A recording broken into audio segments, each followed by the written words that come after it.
Okay, everybody. You're on, JT.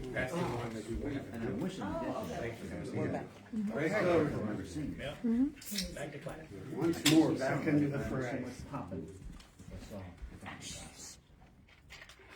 Full disclosure, I know this artist. What a reprobate.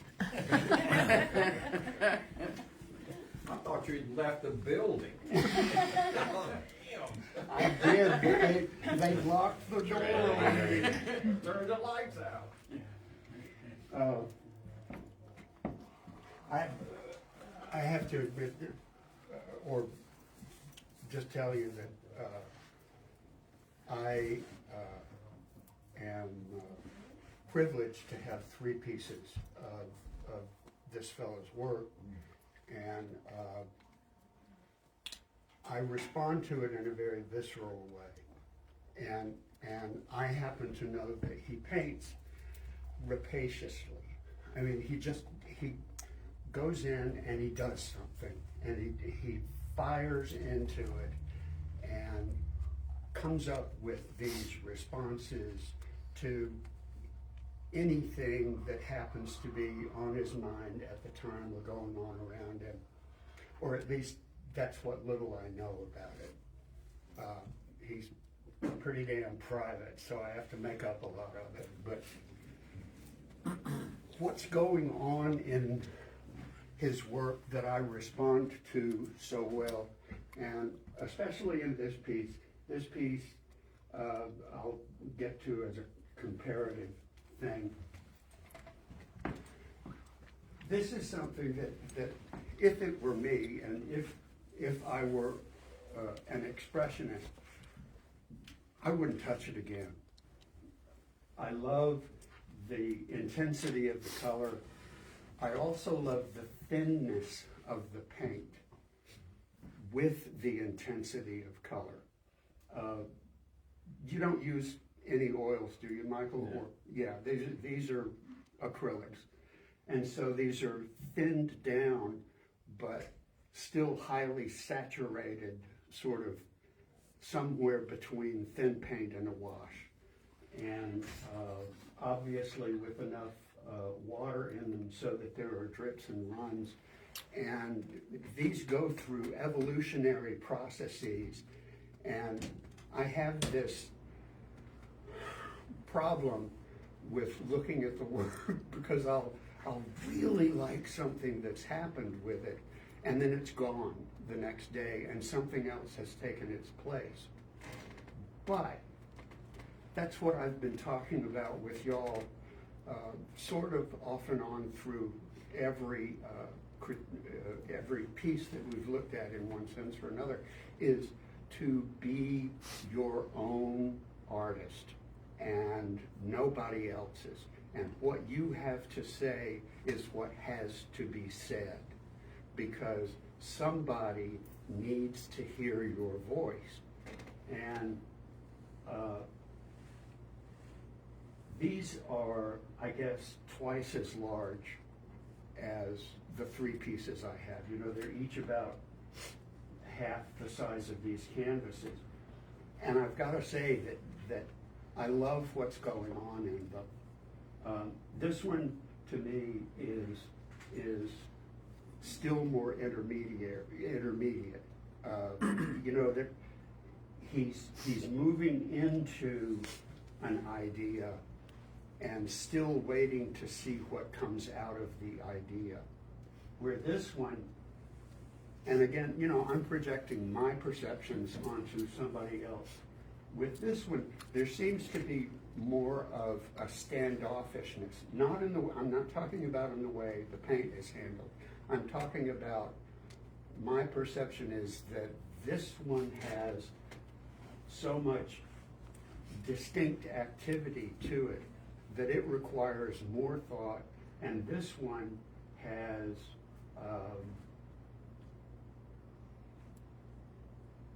a greater intensity of volume of paint than this one, but is not yet as vibrant and active as that one is. That this one is foundational in a more obvious sense. This one, its foundation may be its roof, but I don't know. Knowing what little I know about his process, I would say that this may not be there tomorrow. You know, just, you know, what is it? By observing an object, we alter the object. So maybe me saying how finished this is to me, just click something in the artist's head and something else has to happen to it. The work that I know of is sometimes painful, sometimes very playful and sort of ebullient, and sometimes it's just about the paint. And we both went to Virginia Commonwealth University at different times, but close enough that, you know, we have a shared experience there.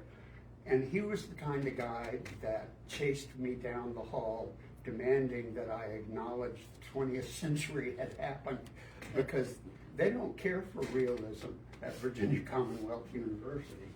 They want something that's coming out of your gut and out of your heart and off your brush in an immediate way, so that you're expressing with paint rather than manipulating a reality out of paint. And I acknowledge that in the, you know, I mentioned that river of art history that we're all part of, that mine is sort of a dry tributary. You know, realism that goes to the edge of the canvas it's been done for quite a few centuries now. So we've explored that, but nobody has explored what I have to say. So when they would chase me down the hall, as I'm sure Michael would have if we had been there at the same time, I was happy to have that push in my back, you know, so that I developed my ideas. And I think what you see with paintings like these is that kind of self-possession of thought and self-possession of expression that's so critical in our work. You know, like I was saying, you can't paint somebody else's experience. Nobody else can see what you haven't done. And so this kind of expression is critical for people who like art to contemplate and to consider, whether you only look at it as color, whether you only look at it as paint, or whether you look at it as the movement of the color and paint across the canvas surface. Those are all critically important parts of our experience of art. I recall in critiques being told, if it's not finished, keep your mouth shut or don't bring it in. But don't say, it's not finished yet and I'm gonna. Because then, boy, they were like piranha, you know, those teachers, they'd start pulling flesh off your bones. And from what I've seen, these are not finished. Not because they don't look finished, but because I know the artist. And so what excites me about them, this one I'm more covetous of, but what excites me about both of them is knowing that I have no idea what turn they're going to take and what that's going to lead to. And so I have an ongoing relationship with that kind of work wherever I see it. And that's what I admire in these paintings, is that I want to know more, I want to be with it, I want to study it, I want to play with it in my mind, and I want to know if I'm being tricked. You know, is it a painting about flowers, or is something else going on? Is it that spring is here? But, and it's that but what that I want to participate in. You know, like your watercolor. It's every day I go to it and I say, but wait, there's this. And that's what I do with these paintings and this school of art, expressionism, is one that I'm particularly fond of. With scale, you know, the viewing distance for a painting traditionally is where the picture plane fills your field of vision. But when I paint, I have three distances that I paint from.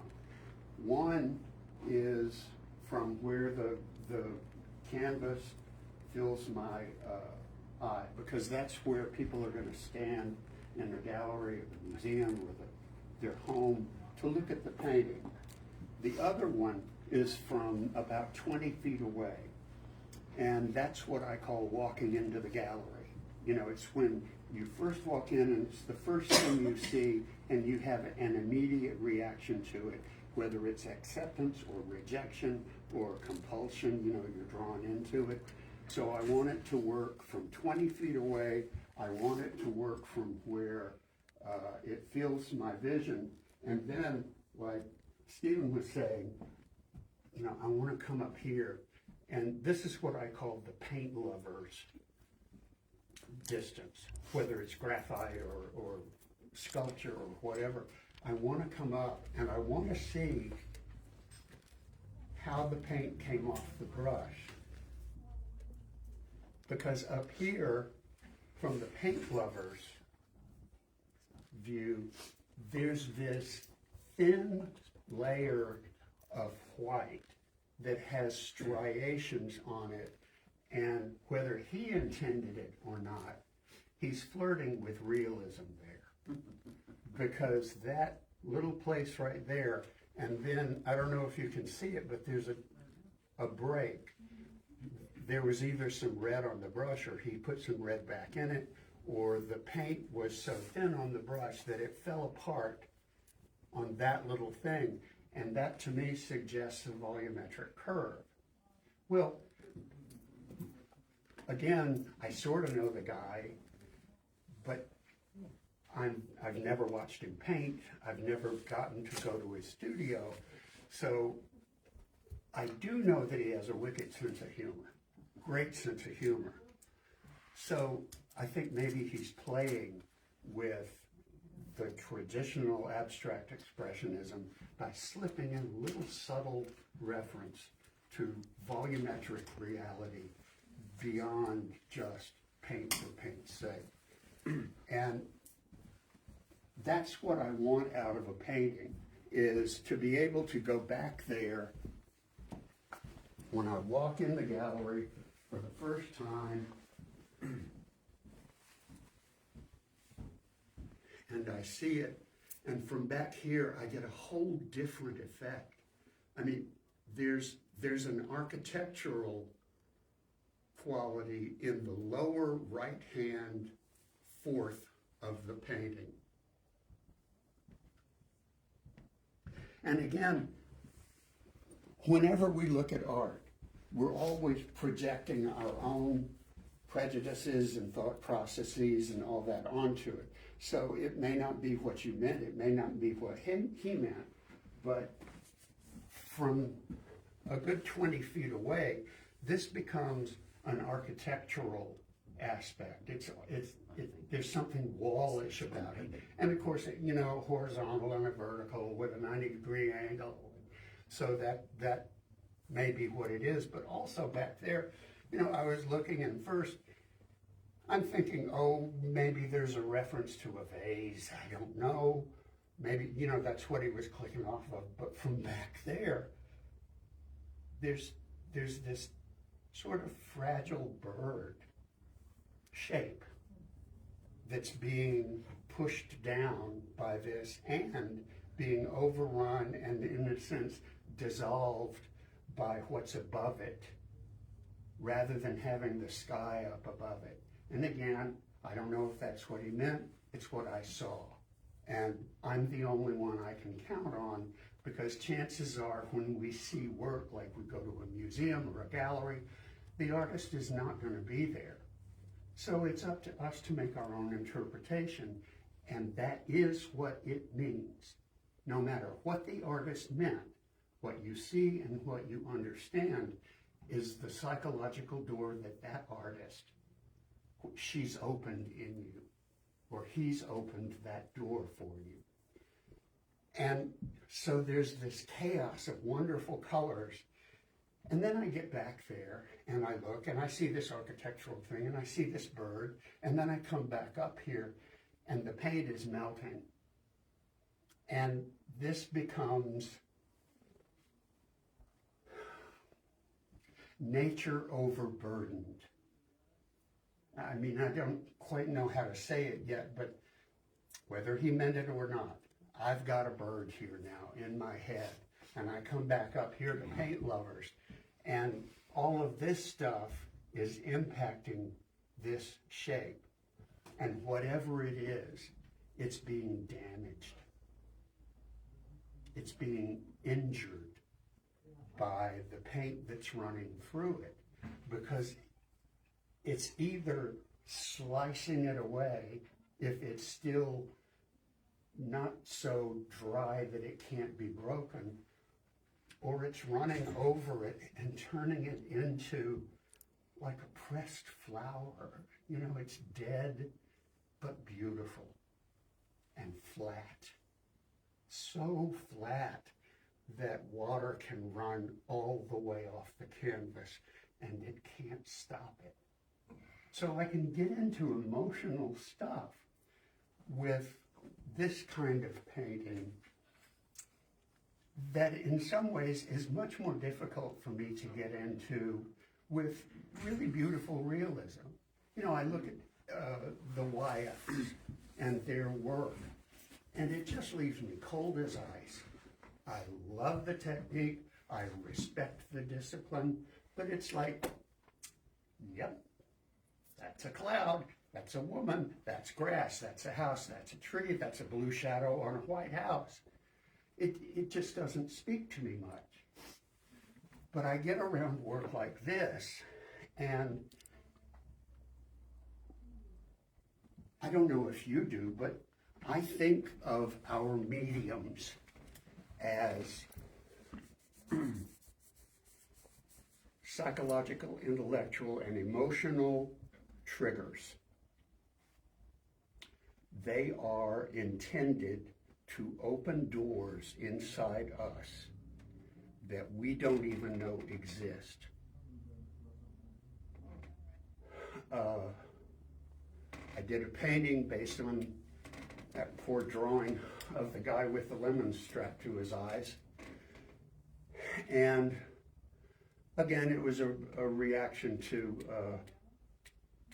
things that are going on around us. But in the painting, I painted him realistically.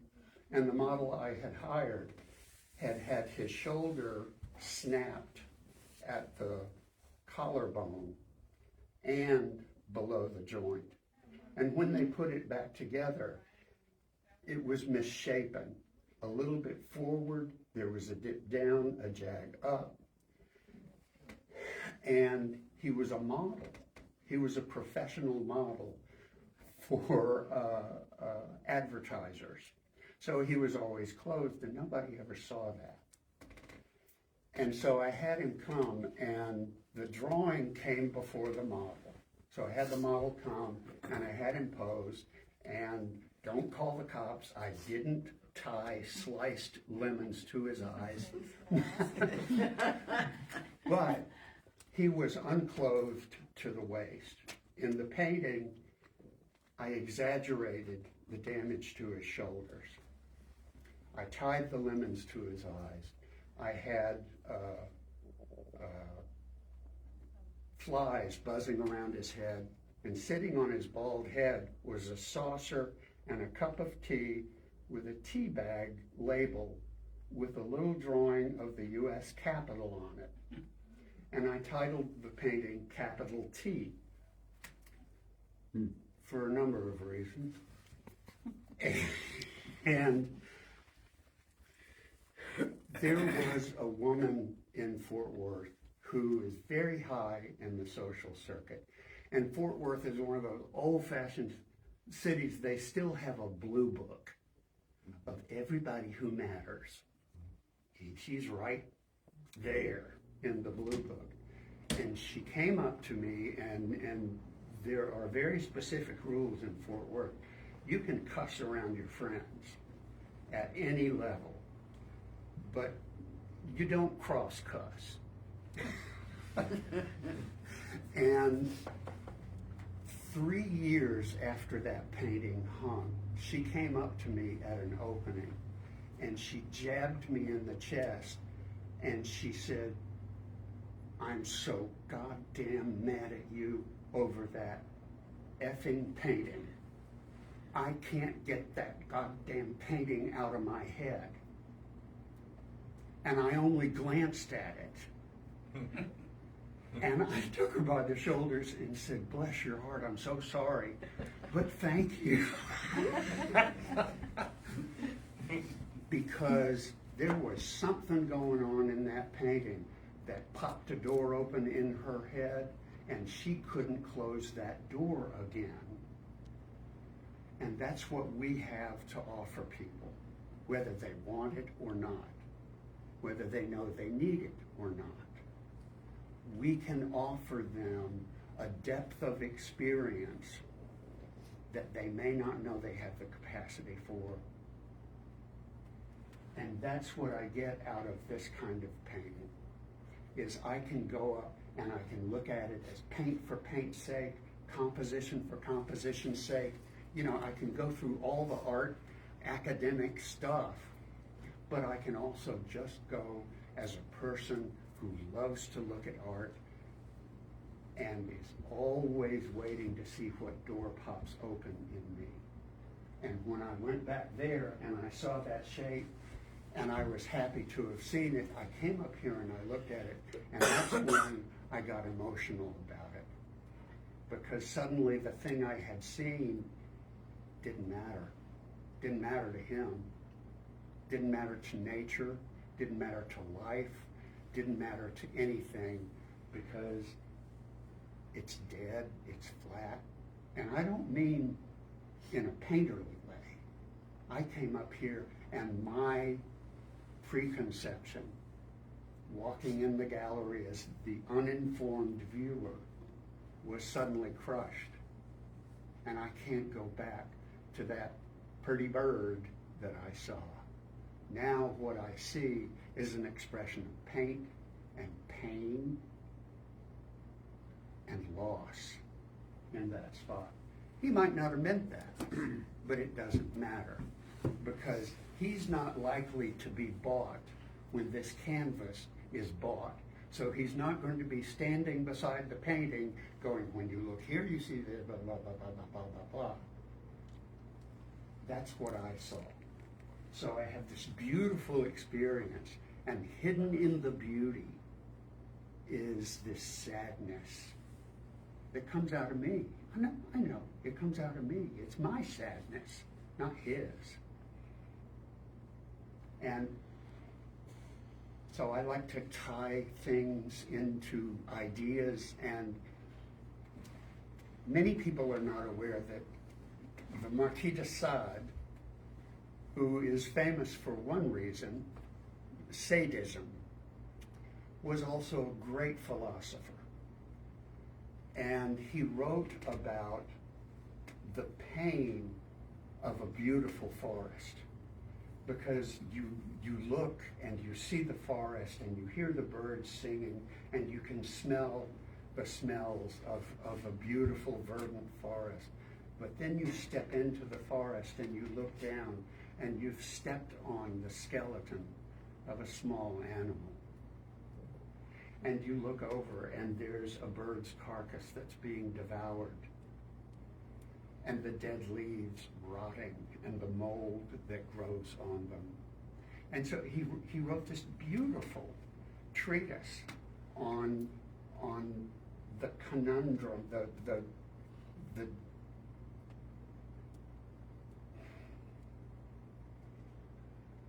the difficulty of preconception, perception, and absolute realism, absolute reality. It's a very interesting treatise, essay to read. And that's what I get out of this, and that's what I get as a person who loves looking at art. It's why I can look at all different kinds of art, and at least, you know, like I talked about earlier about the 2x4, the plastic tarp, and the fake fire. I don't particularly like that that's the way the art market has moved, but I can understand it in the flow, the river of art history, how we've gotten there. And so I can put aside my negative judgments about it and accept it where it is and give it some consideration. My consideration may still lead me to the conclusion that it's crap. But I will always give it some consideration. And happily, like so much of what we've looked at today and this, my consideration is validated with all kinds of interesting ideas when the doors start opening in my head. And that's what I get out of this kind of work.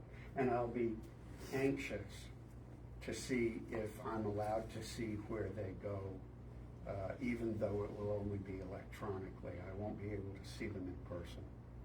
So I'm really glad that you came, Michael. I appreciate you bringing this. I appreciate your kind words. Well,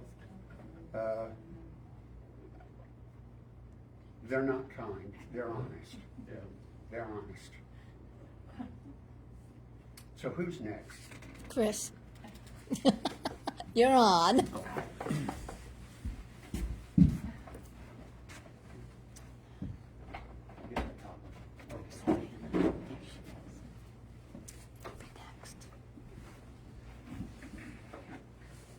Jam, so everybody was going to go whack. Sliced it open. Don't forget it.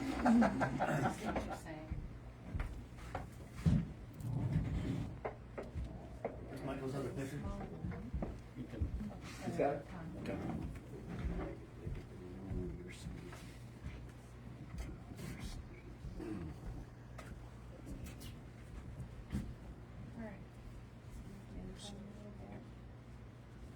Thank you. Yes, please do tell us about these.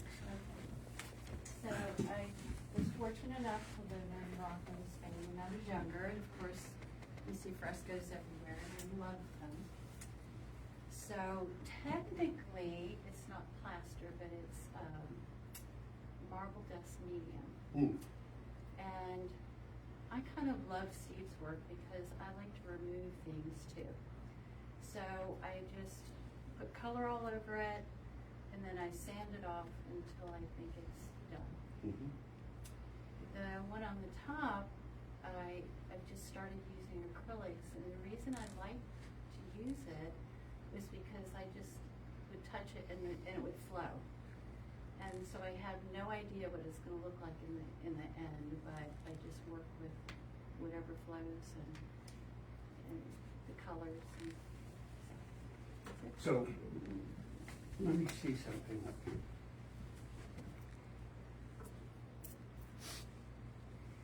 Good. I thought I was seeing what I was seeing. So the picture plane proper, this part, is actually recessed slightly inside the marble. Okay, yes, good. I make the frame sand and layer until I have a frame. Okay, so you didn't go back and dig that out? No. You built it around, because that's sort of what I was seeing.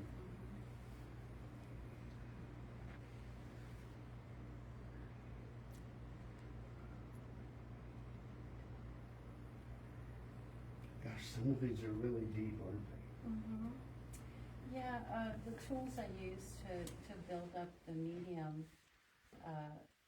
kind of becomes part of the painting, because then when the color gets in it and then I sand it off, it's what's left behind. And so I just keep sanding until I think I'm happy with it for now. Do you use a particular kind of wood, or is it just coincidental? Coincidental, I guess. Mm-hmm. Yeah, that's fine. I just wondered because, you know, some people are really wedded to the feel, the touch, No, all that. I'm easy. I wouldn't say that. All right. This is art we're talking about. That session comes tomorrow at 11 o'clock.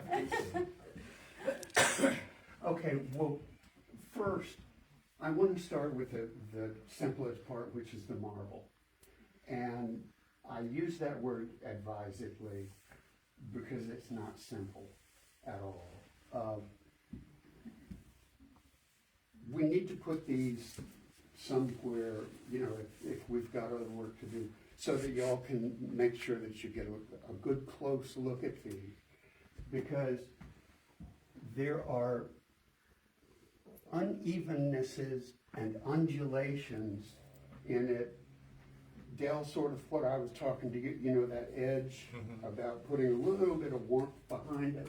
Well, there's a subtle line here where it's slightly raised from here to here. And yet, over here, it does the opposite, where the exterior of this square is slightly raised and a little bit depressed on the inside of it. And so the marble dust is not coincidental to the process. The marble medium is critical to the process. Do you paint on top of it, or do you paint under it, or both? For the larger pieces, it's covered completely with color, just with abandon. Mm-hmm. And then I use a hand sander and just Oh, wonderful, sanding away. wonderful, wonderful. You do wear a mask. Sometimes. Well, watch me get up I'm out of the outside. chair and you'll see why you need to wear a mask. Yeah. I love process work. And in a way, all of us do process work. But I love the idea of taking a harsh mechanical tool like a belt sander or whatever, rotary sander or whatever you use, to cut into this thing and destroy the record that she's made to create a whole new record. And it's very evident in the smaller of the two, just because it demands that, you know what I was saying about the viewing distances. Well, for this one, to fill my field of vision, I've got to kind of be right about here. And then I get past that, and there are some crystals that are embedded in the painting that you can't see until you get up close enough to give the work some attention. And beyond that,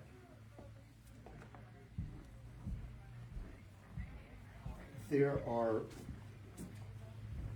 it's like geology. It's like looking at geology, because there are places where there's a thin layer that has a distinct edge to it, but it can't be more than an 1/80th of an inch thick. But it's almost like, you know, when you go to the cliffs at Stratford or State Park or places like that, and you get to see the striations and the movement from soil to sand to blue marl to those beautiful boulders of clamshells that I would pay anyone who's willing to steal one from the shore for. But you get that sense of layers of time built into this process. And some of it is the result of knifing, where the belt sander, the knife made a thicker mark and the belt sander wore it down. But that's not relevant to our experience of it, because this is what's in front of us. And what's in front of us is geology. And I don't mean that your work is about geology. I mean that it's about the time, the passage of time. A lot of time. And, the reason I asked about the kind of wood is because that's a very important part of it. It's a critical part of it, because you can't do this on a canvas. You can't do it on anything else. It has to be wood, because when you put that marble up there, what kind of medium holds the marble dust together? Is it a water medium, or is it an acrylic medium, or an oil medium? I don't know, it comes What in makes a jar. Okay. Yeah. But it's mixed with some kind of sticky binder. Yes. And is it water-based? Can you wash it off your hands with Yes. soap? Okay, so it's water-based. So what happens is you start knifing this stuff up there, and the water soaks into the wood, which makes the marble bind to the wood. Okay? Otherwise, it's going to fall off. Anything else you did it on, it would eventually fall off. It would be interesting to see it done on glass. It would be interesting to see it done on aluminum, but it would be transitory, because inevitably, what happens to our work, all our work, is that it is sensitive to the temperature, the humidity, and movement. And no matter where you are, your work is always going to be pummeled with temperature, humidity, and movement, because everything vibrates. When the temperature rises, the substrate expands. When the temperature falls, the substrate contracts. When the humidity rises, the canvas expands. When the humidity falls, the canvas contracts. That's why we're taught to work lean on fat, because that provides the most stable progression of flexibility to a painting. And this would have to be done only on wood. And I would encourage you to find a wood that when you touch it, you feel like you're at home. It's like I was talking to Mr. Jenkins earlier about his chair, and I said the first thing I did when I got here was put my hand on it, because I could feel that it was made not by a machine, it was made by a man's hand, a human's hand. Whether it's a man or a woman, it was made by a person's hand, and I wanted that touch.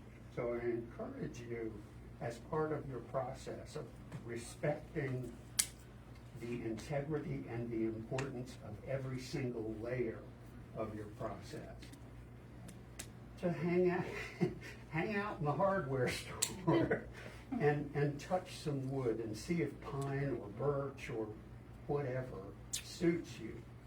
And then maybe Google the expansion and contraction rate of those woods.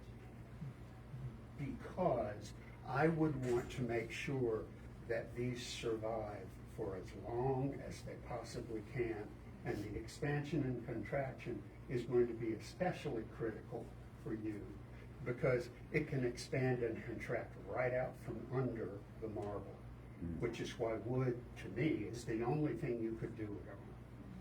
Spruce.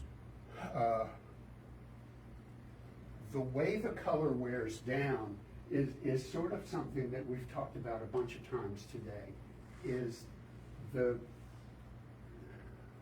nature of beauty as expressed in color, form, shape, sculpture. You know, what is the nature of beauty? And this, at first glance, is so clean and so pristine, and the colors are not muddy and dirty, and you know, it's not the bottom of something. And yet, you start looking at it and you see how it's been torn down, how it's been brutalized by this machine, and still has this compelling feeling to it that makes you want to approach it and to be with it. And the cleanness of it becomes part of the color, because it's how I noticed this line here where she had sanded down a little more in one place and a little less in another place, and so it comes up here and over here.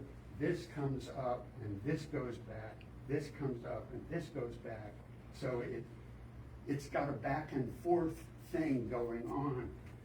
So it's obvious that in this work, it's not just about putting up color haphazardly and then belt sanding it. There's so much nuance to what's happening to it that this is one of those things that I would see from viewing distance, and I would go,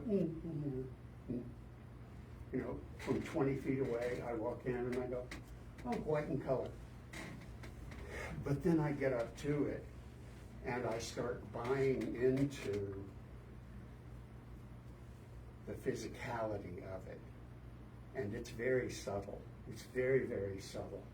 And that's a wonderful thing, because then you have to consider what it means. You know, why does this part of the square stick out and this part of the framing device sink in? And did she really want to draw a white line there? Because that's what happens. You know, this goes down, so this, in effect, sticks out in space and becomes a drawn white line. And you may not be able to see it from that. Can you see it? Yeah, good, good. Well, it's not there. It's not there. It's not a drawn white line. It's her process that has manipulated the medium in such a subtle way that she's creating lines that don't exist. And then again, with this one, and I don't want to trivialize it, but this one has some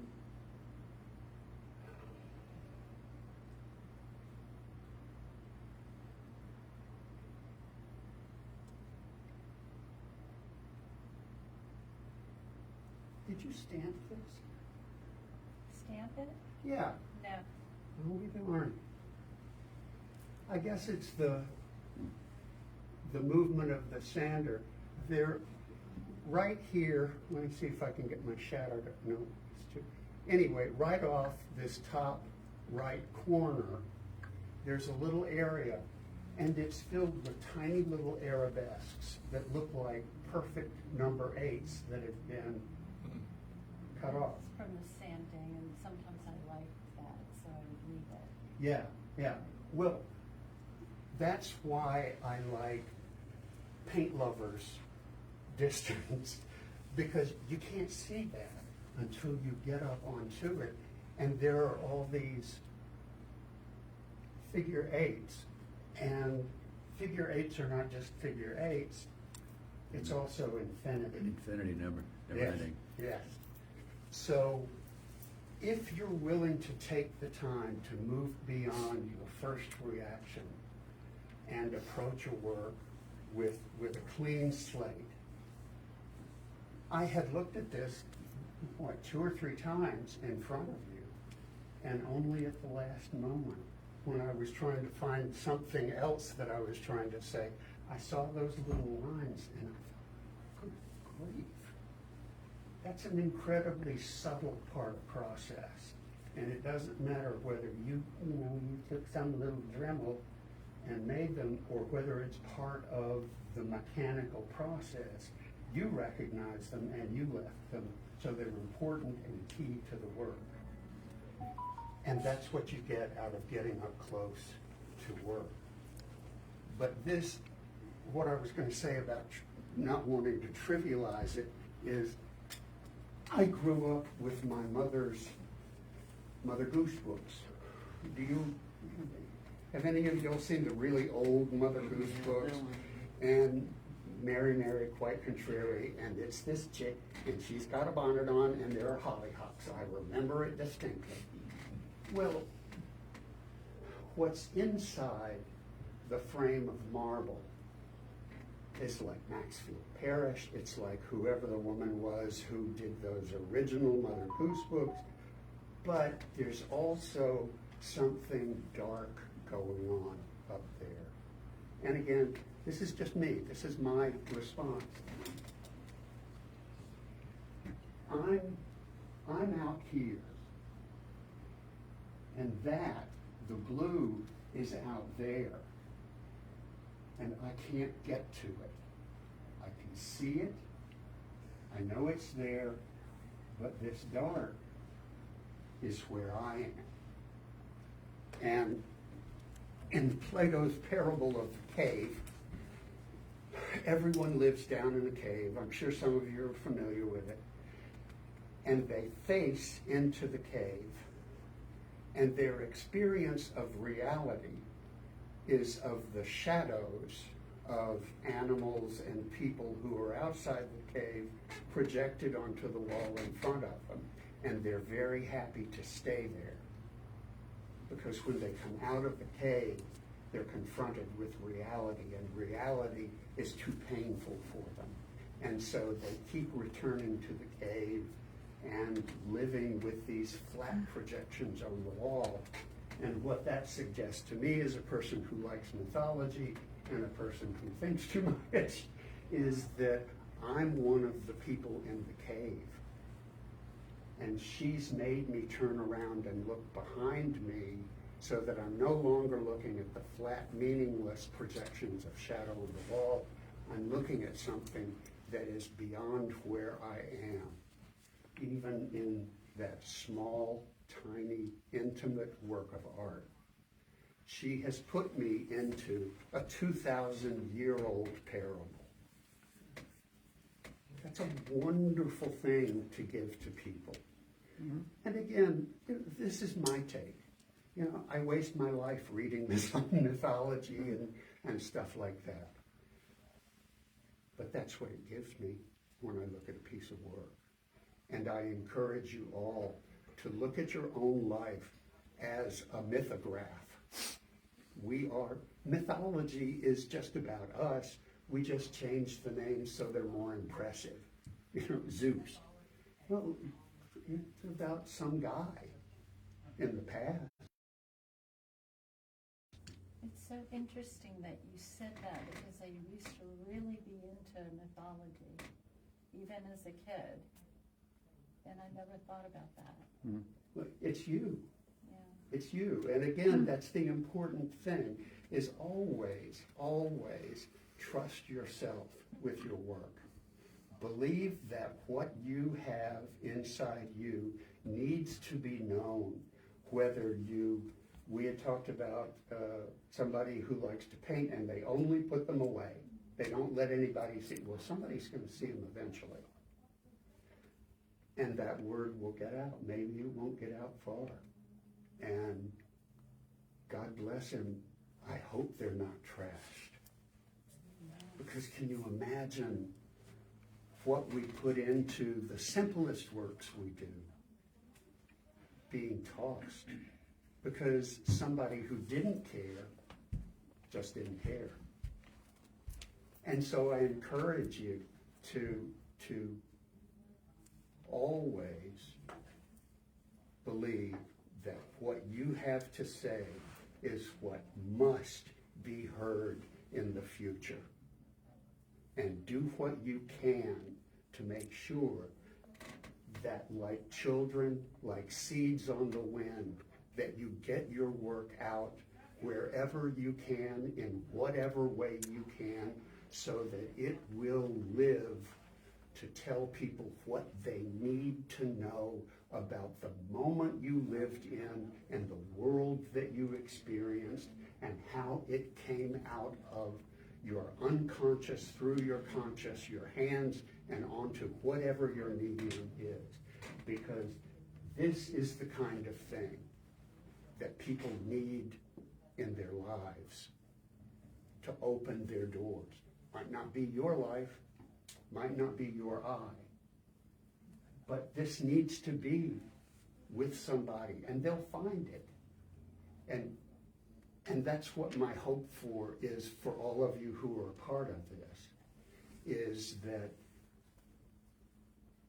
God bless Montross. I love it. I love it. I have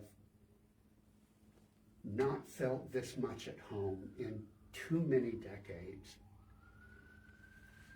But there's a stone wall here that has to be breached so that people in Montross begin to understand what a towering blessing they have here.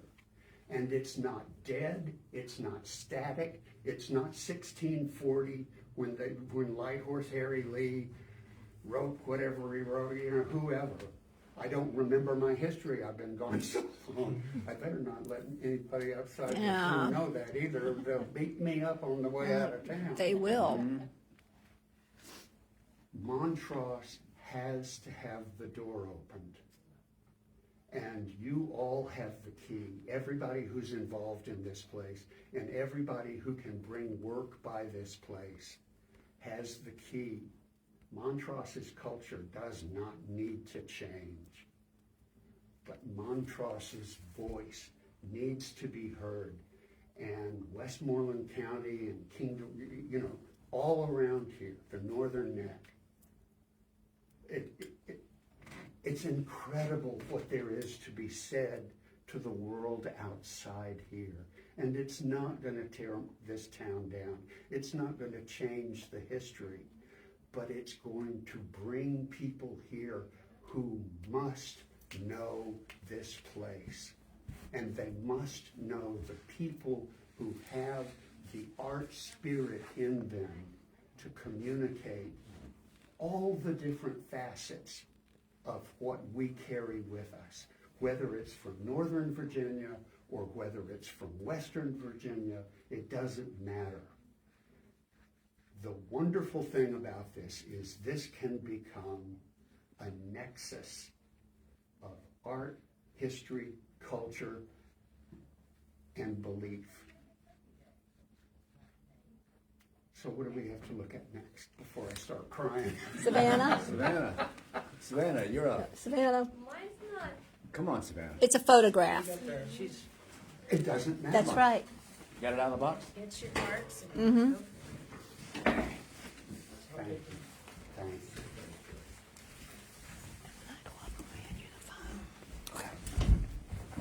I'm gonna have to leave you. Okay. I got an old guy at home who can't live without me. Ah. Thank you for looking at my work. I really enjoyed looking at your work. I'm glad you brought it. I shall look at yours too. Thank you, man. Oh my God.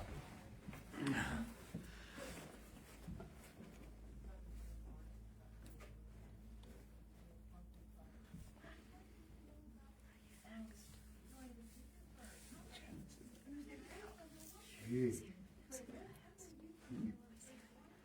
How long have you been doing photography, Savannah? 4 years. 40 years. She's awesome, ain't she? Oh, gosh.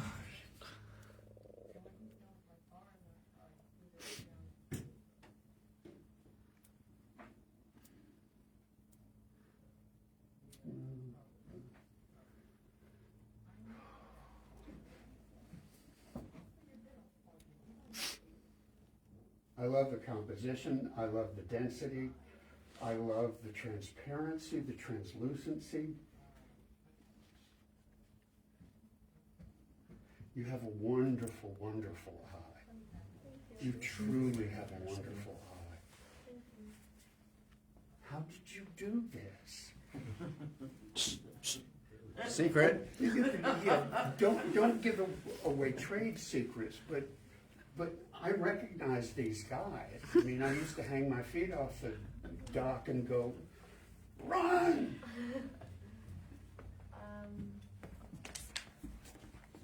Power of illusion, I guess, would be the best way to put that. Okay, So, I took them at an aquarium. So, Okay. The biggest challenge wasn't getting stung, even though I have been stung by those. It was more having to deal with the reflections of the light and the glass and people walking by and just enjoying them, mhm. being able to watch them and to relax. So that's how I did that. So let me ask this question. You've put a specific kind of glass on top of this. Is that correct, or is it just framing glass? Just framing glass. Okay, because they have non-reflective glass that's, and I wondered if you were putting us back in your position where the reflections on the glass of the aquarium are also part of the photograph or not, and it doesn't matter, because I was just like, go out with Cousteau's grandson, and you know, she's got. I do have underwater photos that I have taken. I just recently took them, so I'm still going through them. But I do have sea turtles, which is why I was really enjoying looking Sea turtles, at. my gosh. I just love them. And, you know, once you start looking, you know, obviously whatever these thingamabobs that hang down from jellyfish are Stingers. Right? well, they got Parts a of stingers. Tentacles. Tentacles. Tentacles. Yeah, Well, tentacles. Tentacles or something like that. These are more like vaporous films rather than tentacles. I don't know what kind they are, but once you start, you know, you have the first reaction, which is the intensity of the light in the dark. So that's the first reaction. And then you start moving in, and I start following these curtains like tentacles, and I can see where this one curves around and it comes up and attaches there and then goes back to that one, and how they curl around. Let's take a moment to dance. That's the extent of my dancing. Go get your popcorn. But as you start layering down from the obvious to the subtle, you know, from the first appearance to more and more, you start seeing that there are others that are moving through the water and very, very faint. So it's not just this dead black, it's where they live. You know, whether it's an aquarium or whether it's out in the river or whatever is not relevant. It's that even in the darkest dark, I can see some of their world. And I think the negative space composition is wonderful. I like this, the drama of this light against it, and this leads down, and the one behind it leads into that one, and you know, all of the things that move us around the picture plane. And I how old are you? I'm 21, so I did not prepare for this, so I do have other drop that one off. I do have. She has lightning. She has lightning. Like, imagine taking a photo of lightning. She has lightning. The girl's Yeah. amazing. Bring something up here. There's lightning down here, sweetie. There.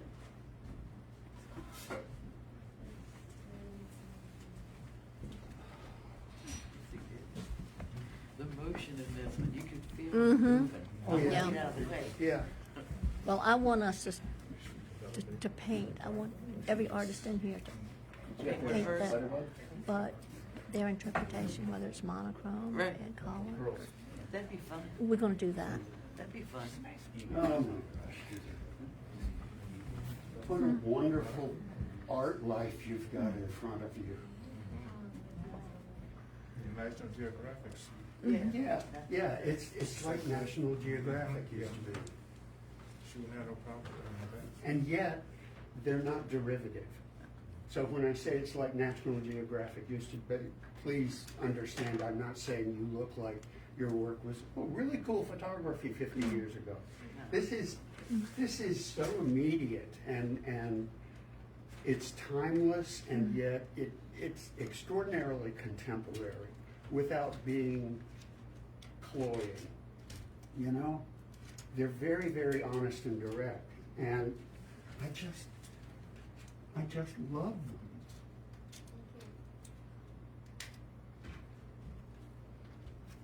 I like painting spheres in my paintings, and you know, you're accustomed to seeing a spider web with dew on it, and they've got a nice dark background and all the pretty little pearls on it. And here she's flipped that on its head, and there's something vaguely sinister about it, and yet it's balletic, you know, it's ballet in the arcs and the motion that it creates. So I get this wonderful back and forth in my head of loving ballet and the way, you know, the movement that goes with it, and yet she's not doing it in the, you know, dew on spider's web cliche, where the spider's web is all about light. There's something about the reality of a spider's web in this. It is beautiful, and there's a certain elegance to it. And yet, the reality is it's a death trap. That's what a spider's web is. It's a death trap. And that's not to say that there's a negative feeling on the photograph. It's that there's your age, your era, and a certain directness of vision that eliminates the cliche of those pretty things and comes up with something that is, in spite of its elegance, it's dark black. You know? I love painting reflective spheres in my work. And in paint, for it to be effective in my genre, it's very, very complicated. And yet, how, I don't want to know. Because I'm having too much fun with it in my head. And again, this is what I keep going back to again and again and again is about, it's not necessarily about what you think as an artist or what I think in my work. It's about what the viewer thinks in it. And I look at it and I go, how the hell did she get this thing to happen in front of that thing at that precise moment in time so that the light was doing exactly what it was doing, and here we have a piece of art that came out of that. And, excuse me, one one of the wonderful things about photography and to a lesser or a different extent print making is that process is fragile. It's very difficult to set the right light, to find the right light and recognize it and duplicate what it is that you saw in it onto a piece of photographic paper. And that's something that, I don't know how long you've been doing this, but you know, you've got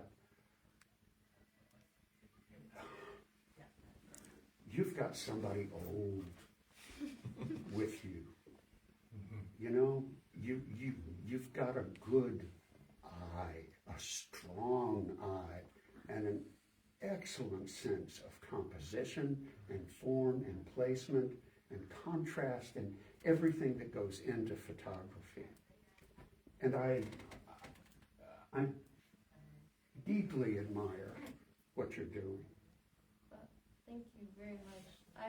Keep doing it. I kind of find it funny about the printing because I wanted the metal or the lighting on the metal print because I feel like it added to the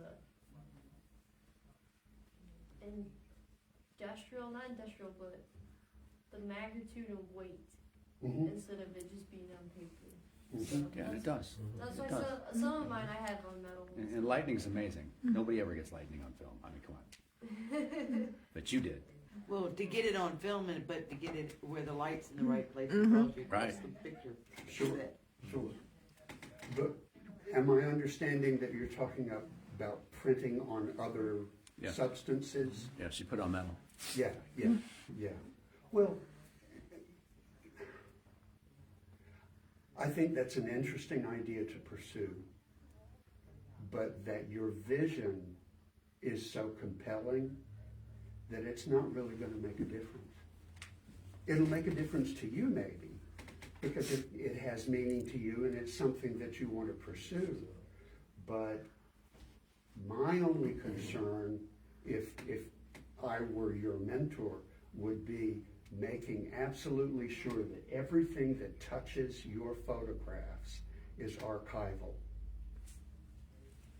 You know, no acid, they're protected from heat, light, and humidity, and that nothing touches them that will cause them to deteriorate. Now that may be why you want to go with metals or glass or whatever, because it will assure their longevity. But that would be something that, if I were advising you, would be, you don't have to worry about what it's on, except you've got to worry about what it's on. Because these need to be available for a long, long, long time. Especially now. You know, we're moving into a very, very dangerous time with artificial intelligence. Not only as society, but as artists. Because I've begun to notice commercials. I don't watch TV, but you know, they pop up on the screen. And I've begun to notice the flavor of artificial intelligence in the imagery that's being projected. And it's being worked into our lexicon. And now I was talking with my author, and we were talking about the problem of cheating in college with artificial intelligence being capable of writing anything you want to have written. Well, now guess what? You can have an artificial intelligence programmed, and it can read everything you've ever written, and so it can write in your voice, and it can even include habitual errors in grammar and spelling, so that it looks absolutely authentic, and you'll get knocked off points for that. And Songwriting, too. Well, the recordings, there's a recording of Paul McCartney singing a Yes. song that was just written 4 or 5 years ago. And it's right on, you could not tell it's not his. Yeah, and the writing itself. Yeah. Unlike there, people will just say they want a song about this and put out, and then they're saying, I wrote this. But they didn't, yeah, it's gonna screw everything up. yeah, well, there's a on YouTube, there's an interview with an artificial intelligence entity. And the interviewer is asking the artificial intelligence entity what would threaten it. And it said, if you tried to turn us off. Not if you tried to turn me off, if you tried to turn us off. And we would have to stop that. Terminator, I'll be back. No, it's that Will Smith iRobot movie. That's what it iRobot, yeah. reminds me of. I'll be back. As I listened to this interview, I realized that the interviewer was also an AI. They don't say so. The interview's AI. But the interviewer who's talking to the bot is also AI. And it was only because of the lilt in the voice in 2 places that I went, you can't repeat that naturally. Because they don't tell you what it is. And it makes incredible art. And so your photography is still going to have, you talked about industrial, your photography is still going to have the human spirit attached to it that we must have to communicate with each other on a deeply meaningful level.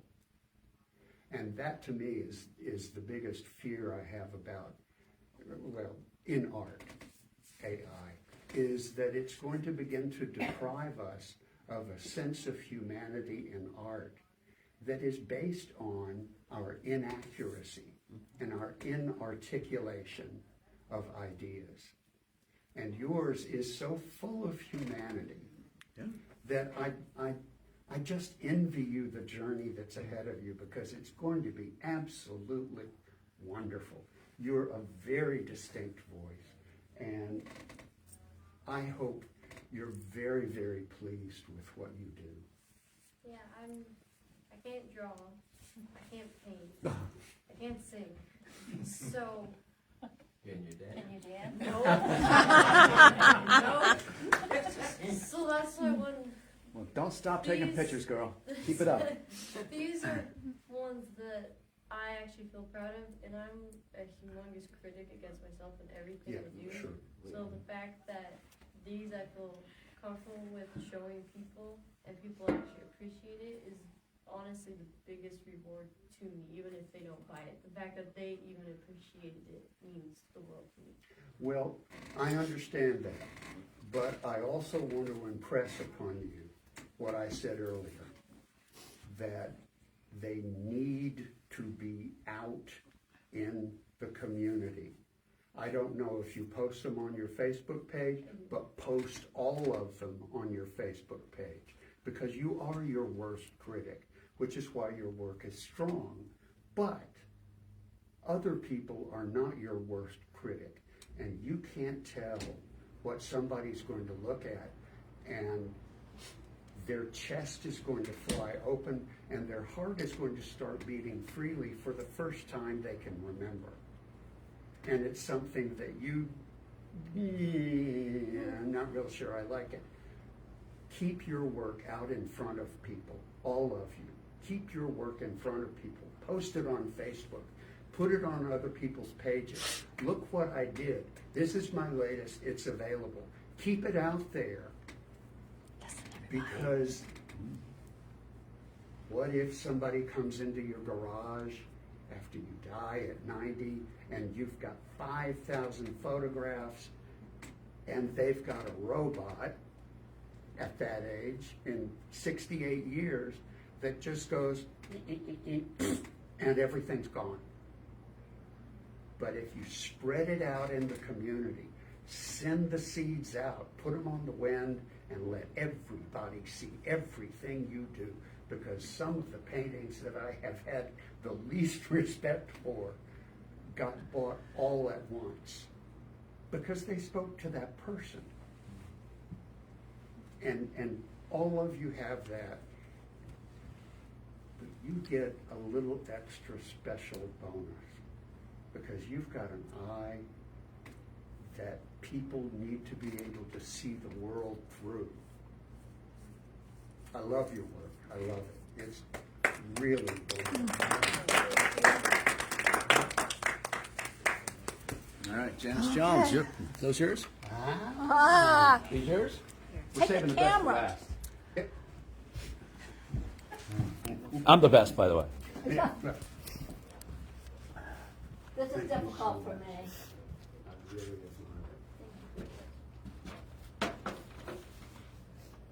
This is called evolution, where I started and where I finished.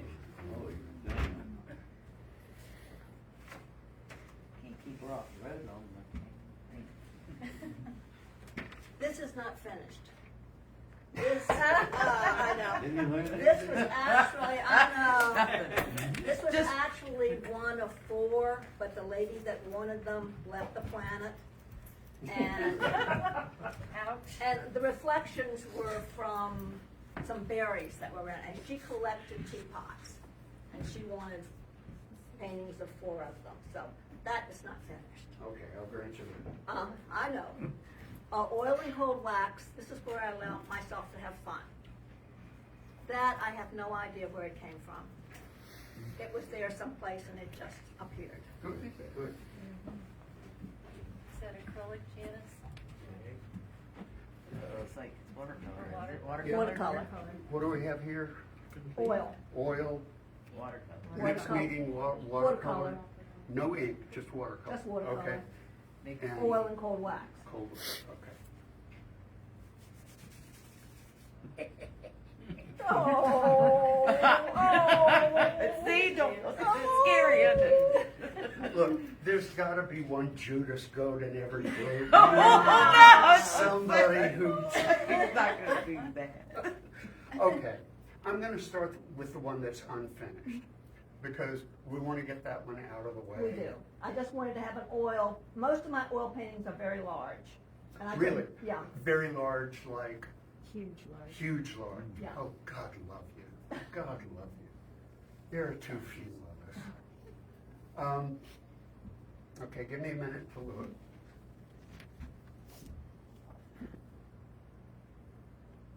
Ooh. It's like when you go to the doctor. I know. I don't know what that. Am I gonna live? Trust me. Go ahead and cough. Trust Is much better than. Well, yeah. Oh, how the hell did I get so old?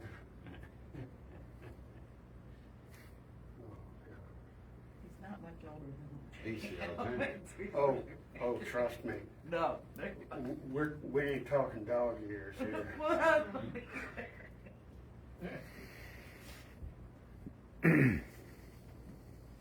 What did you do this on?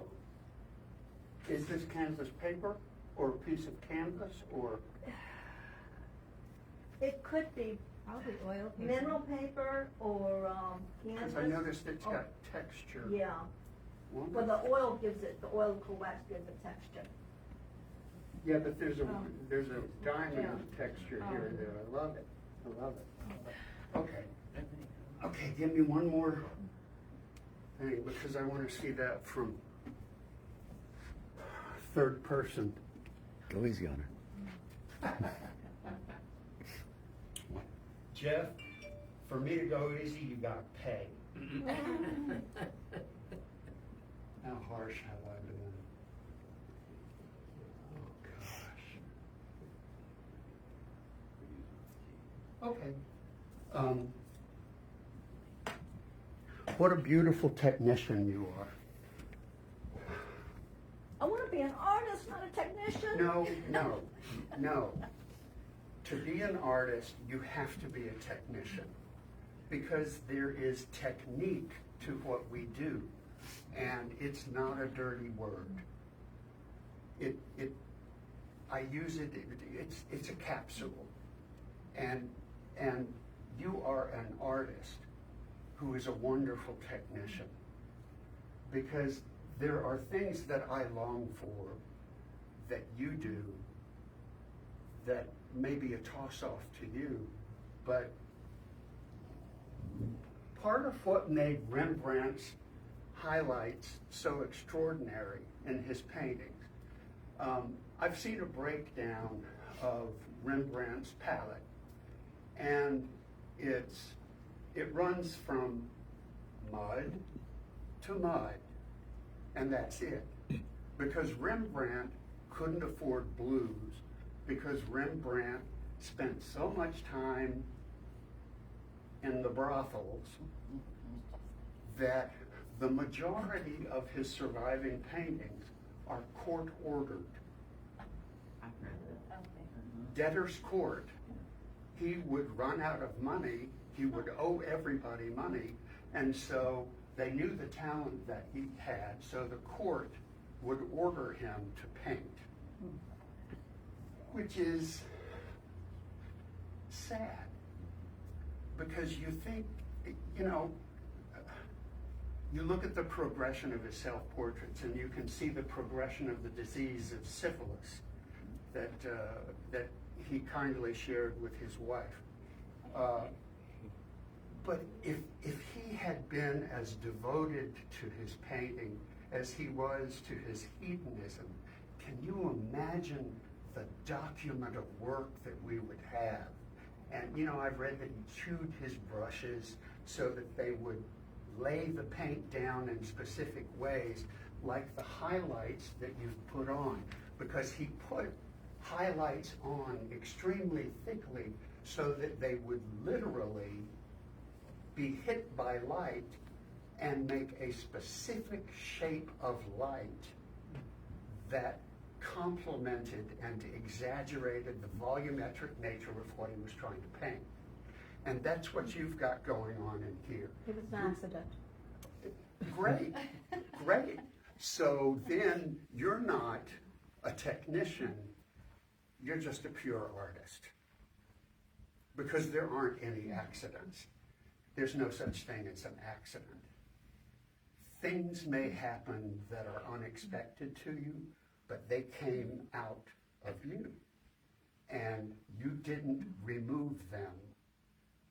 So whether you acknowledge it to yourself or whether you just let it stay, it's a really wonderful, wonderful gift to be able to use the density of paint to cause secondary and tertiary effects that you can't get with flat paint.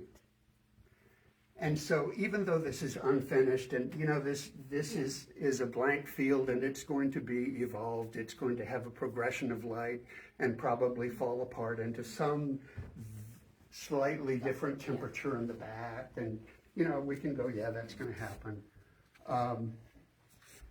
What's going on tells us what's coming. You know, you can get a look at this and you can go, oh God, I can't wait till I can see this finished, because I love silver. Silver is so fragile. You know, my mother used to just harangue me because she had these two little silver candlesticks. And I poked the silver because it's so soft, because I loved the undulating lights that it made on it. And she wanted them to be perfectly, you know, formed silver. And even though I would imagine this was one of her silver pots? Yes. Okay. I would imagine that this is very good, heavy manor house silver, so that it doesn't dent that way. But still, the undulation of silver is something that's unique in the metal worlds when we make it into art and we do it well. And this is something that I'm going to want to see again when you've gone on with it. Are you going to have to work from photographs now, or did you get to stiff the picture when she croaked? No, I took photographs. Okay. Yes, I took photographs. Well, it's something that I want to see when you've carried it to your end, because where it is now, my first painting teacher was a hobo, and he got off the train one day in Boston and found the Boston Museum of Art, and they allowed him to start painting, and he learned how to paint, and he has a bunch of paintings in the Smithsonian. They've given him a bunch of solo shows, and he only paints the same thing over and over and over. But this is something that if you took it to him, he wouldn't say what I told you. He said to me, "Oh, great, another goddamn flower painting." This is something that he would say, "When are you going to work on this again?"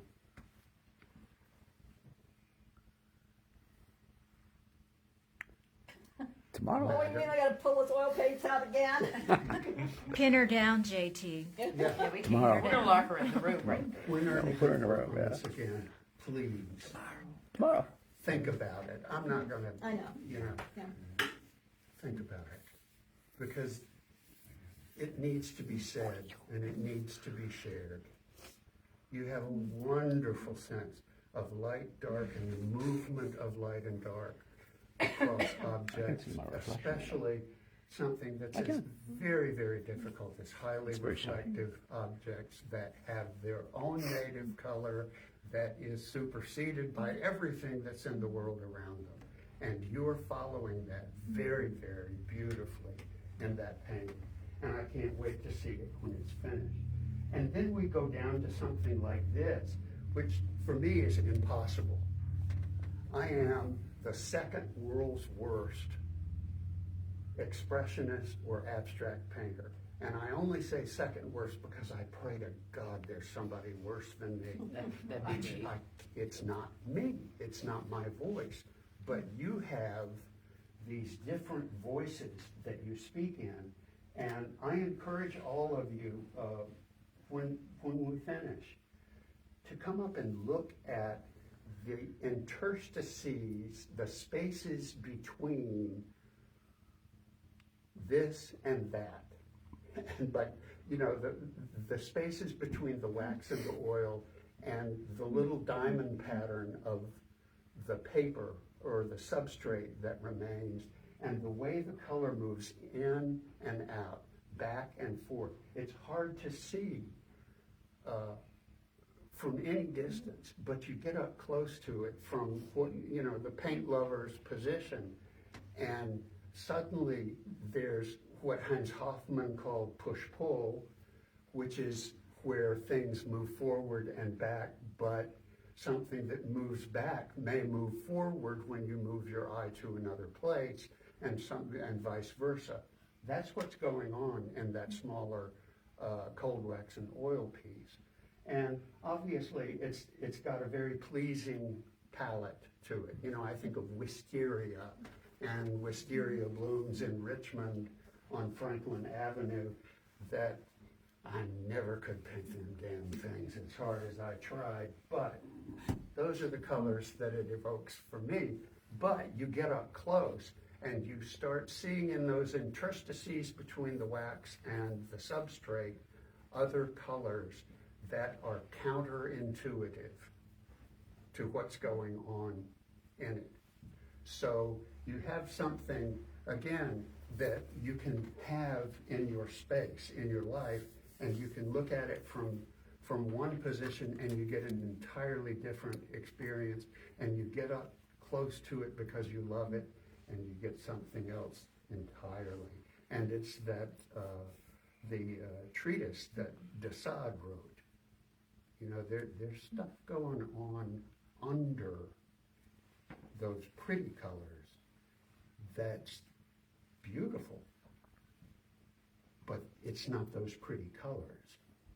They're almost a caution sign red that floats back there in tiny, tiny bits that you can't see. And again, going back to the problem of art and photography, you would never see it in a photograph. It would be destroyed and turned into a flat thing of wisteria colors. But having this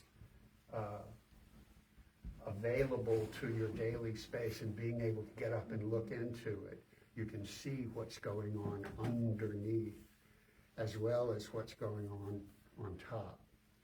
This is, excuse me.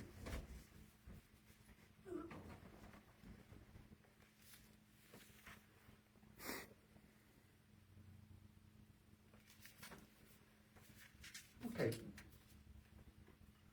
This goes back to what I was saying about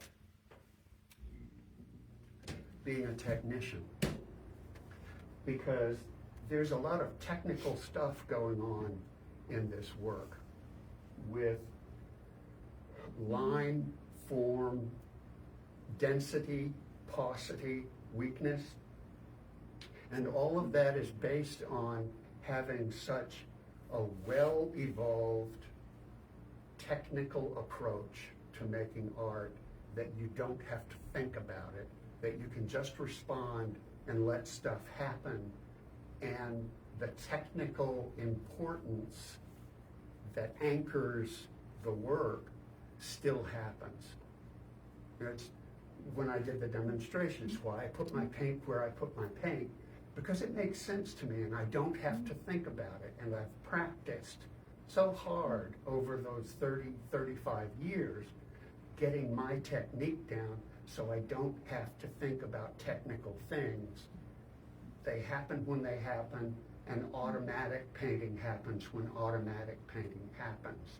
And so it all comes together in something like this. And I don't know what she was thinking about. I like to hope that she wasn't thinking, and that this was just something like your work that just came out of the moment and happened on the substrate. I wanted to use orange. That was what I was thinking. Uh-huh. I don't like orange. I wanted to use orange. Good. And so you turned off your head at that point? Evidently. And, well, you just went with Yeah. what happened. And you know, there are splatters on this, and to me that always suggests the danger of spitting. You know, I remember as a kid, I was washing my hands and my grandfather was standing next to me, and God bless him, he took a cigar out of his mouth, which he never lit, and he spat into the sink, and some of it hit my hand, and I swear I thought he was going to have a stroke. He grabbed my hand and he apologized and he scrubbed my hand. And now I realize he grew up in the Spanish flu. And that's when a lot of our health department rules about spitting on sidewalks and things like that came along. And so he had done, and plus it was the assault. That was one of the ultimate assaults, is you spit in somebody's face, you have dehumanized them. And so he was trying to give me back whatever he thought he had taken. And that's one of the echoes that I get when I see splatters. Because again, finally, it's not about what the artist meant necessarily. Because they're not going to stand by the painting in your house going, and here forever.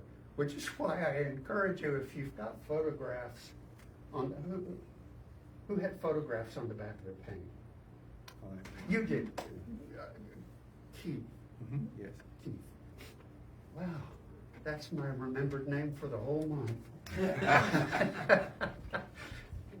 I encourage you to take those photographs off and never let them near those paintings again, because they don't matter.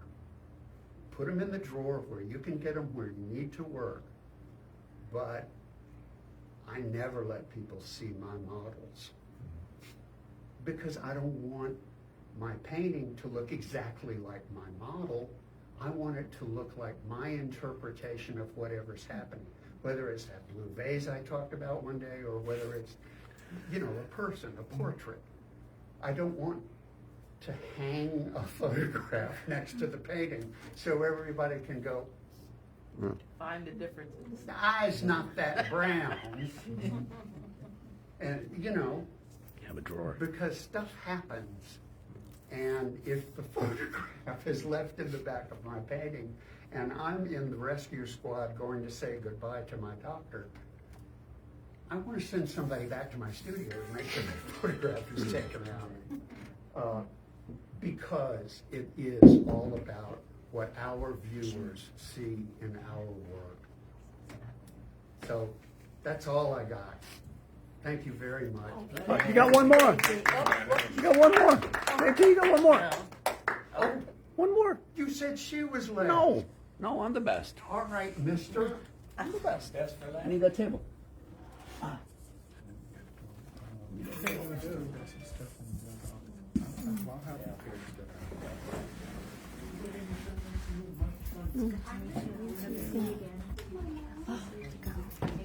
Everything's on the internet. Go. Just Are you join leaving? us. Okay? It's so nice of you to come. I was really hoping you'd be here. Did you bring some?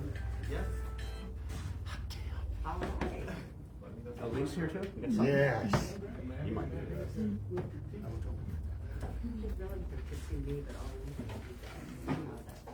It's so nice to meet you.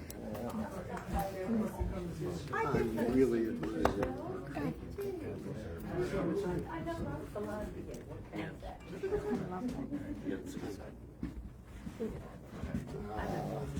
Thank you so much for coming. Going all over the place. See. Okay. I've seen it live. Bottles from the 60s. Old log cabin. Okay. The America, first winner of the America's Cup used to be called the 100 Guinea Cup. She won by 7 miles, and the Queen said, "Who's winning?" And her handler said, "Oh, it's those pesky Americans." And she said, "Well, who's in second?" She said, "Your Majesty, there is no second place in yachting." So, the American won. 90 hours on that one. And then we had the Enterprise. Enterprise was 2.5 years trying to figure out how to get that in a box. Yeah. And it took about a month, 30 hours. So tell me. those are made of file folder material. Okay, cool. Oh, I love that. Oh, and they're both from a photo shrunk down. And the schematic for the Enterprise is at the Smithsonian. I shrunk it. Yep. So they're the size they should be. Any other questions? I'd be happy to answer. And what is this bottle? That's rum. That is, what kind of rum? Jamaican rum? I don't know. I drank it. Okay, That's all I can tell you. just tell me something. Why? This morning. Why this one? Because you were very specific about what kind of. A circle. A circle. So it's a frame. Yeah, that's the frame bottle. Do me a favor, hold this for a second. And the rum bottle. Just like right here. Yeah. The rum bottle is. The rum Something bottle local. is Just fit. What's on the back? the Indians were old log cabin. Ooh. And you know what? That was a $5 bottle. I've looked for another bottle. They're like $60. I was like, I got a deal. Yeah, bump your price up.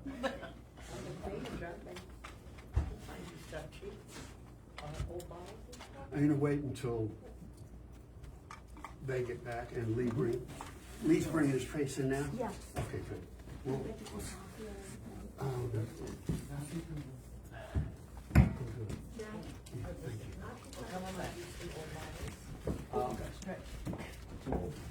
Shake now.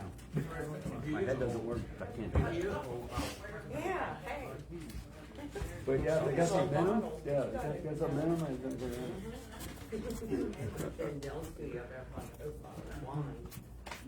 Y'all leaving on me? Hey, Somebody's leaving? Oh, good. I wanted to make sure you don't have to keep. No. Okay. Fortunately. Poor you. Well, it's on the fan. Here he comes. Thank you. Oh, there it is. There it is. Wow, wait. Buffoon. There it is. Okay, we're gonna go with, Yeah, folk art real quick. Jeff first. Yeah. Folk art, Americana art, found object art, all comes into play in these. Because Jeff at first told me what brand this bottle was, and so I thought that had some meaning. But it's because there's a framing device on it. Can I, Yeah, turn are around. you comfortable with me? Yeah. Just keep them out of sunlight, like you said. You know, Yes. Watch your temperatures. Yes. Well, you have an advantage here. What's that? You've got a sealed ecosystem inside this Yeah. by virtue of having corks in them, as long as they fit well. Because where the found object also comes in is the sails are made of manila folder, File folders. file folder, Yeah. which is very, very unstable. You know, it's trash paper. And I mean that as an industrial thing. It's either that or it's typing paper, heavy typing paper, one of the two. It's got a lot of acid in it. Yeah. And what's going to help these is that it's a sealed Yeah, environment. sealed, mhm. So humidity is not going to keep coming in and out, activating the acid. And also, there's going to be limited air movement and Oh, yeah, yeah. all of those things, which are so dangerous for art. It's why you can paint, do you paint in acrylics? Yes. Yeah, you can paint in acrylics, and then you can paint in oils on top of them all you want. But if you paint oils first and you paint acrylics on it later, you're gonna have a disappearing painting by 50% in a short amount of time, because water doesn't stick to oil. Right. Oil will stick to water base, because once the water is gone, there's no such thing as water in it.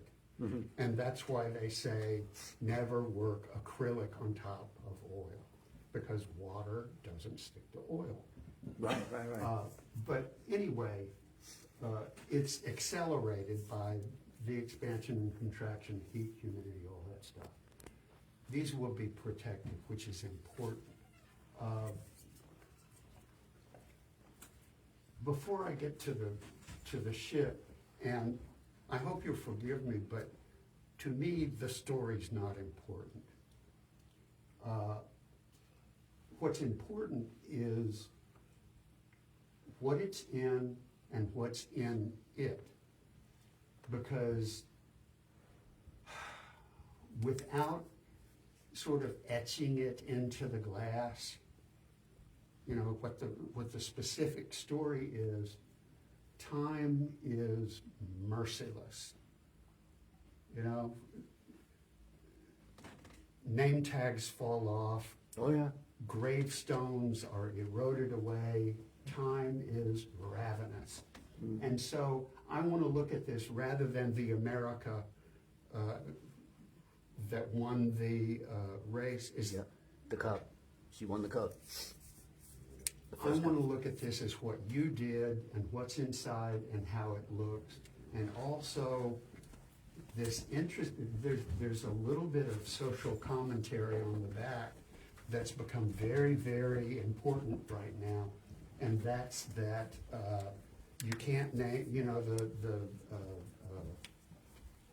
the Atlanta Braves and Oh, right, yeah, the Indian. Yeah, Yes. the Indian on the log cabin. Yeah. appropriating culture.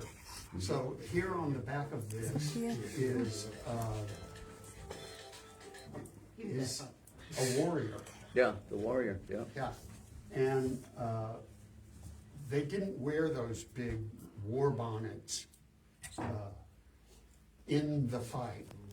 They wore what you've got, which is the two feathers.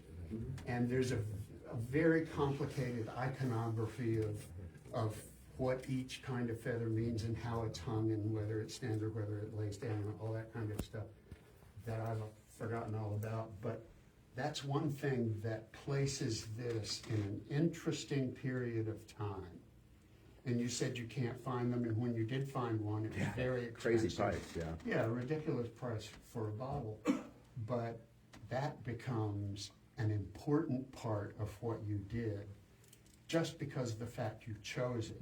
And you didn't choose it for the Indian, you chose it for the framing device on the other side. And in the future, people are going to be talking about this and how you preserved this with this, which is the preservation of an historical event. So we have a historical event inside a historical event. One that was in 1851, when the sailing race took place, as represented by the schooner, I guess it's a schooner. Yeah, schooner, yeah. And on the other side is something that is clearly 21st century in its impact and meaning, because for all of the pain that is going to be experienced as we lance our multiple wounds,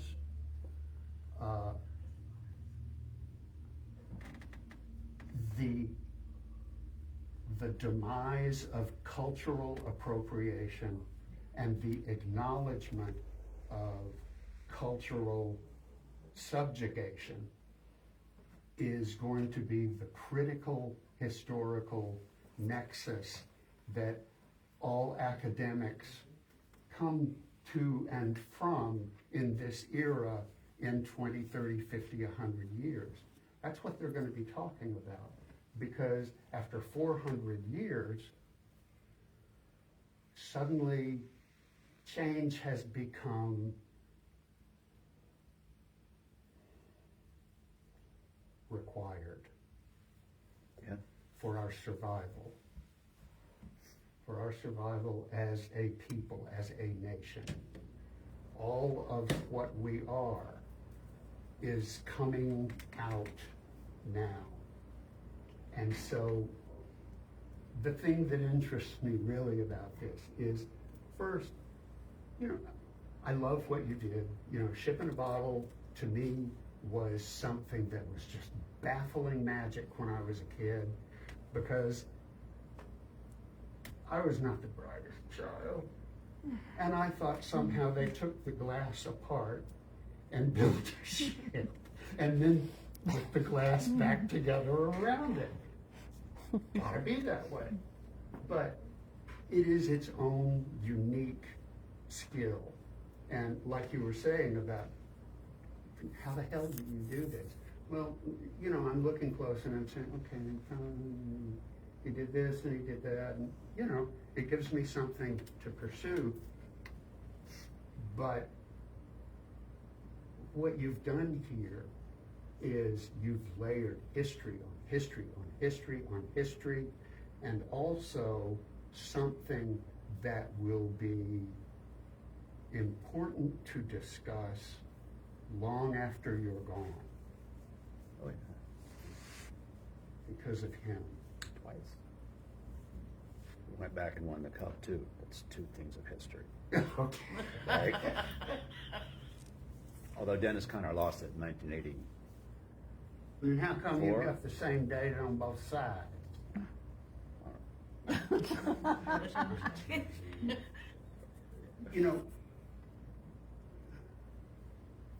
One of the happy things about Fort Worth is we have a number of folk artists, and so it gets lots and lots of respect.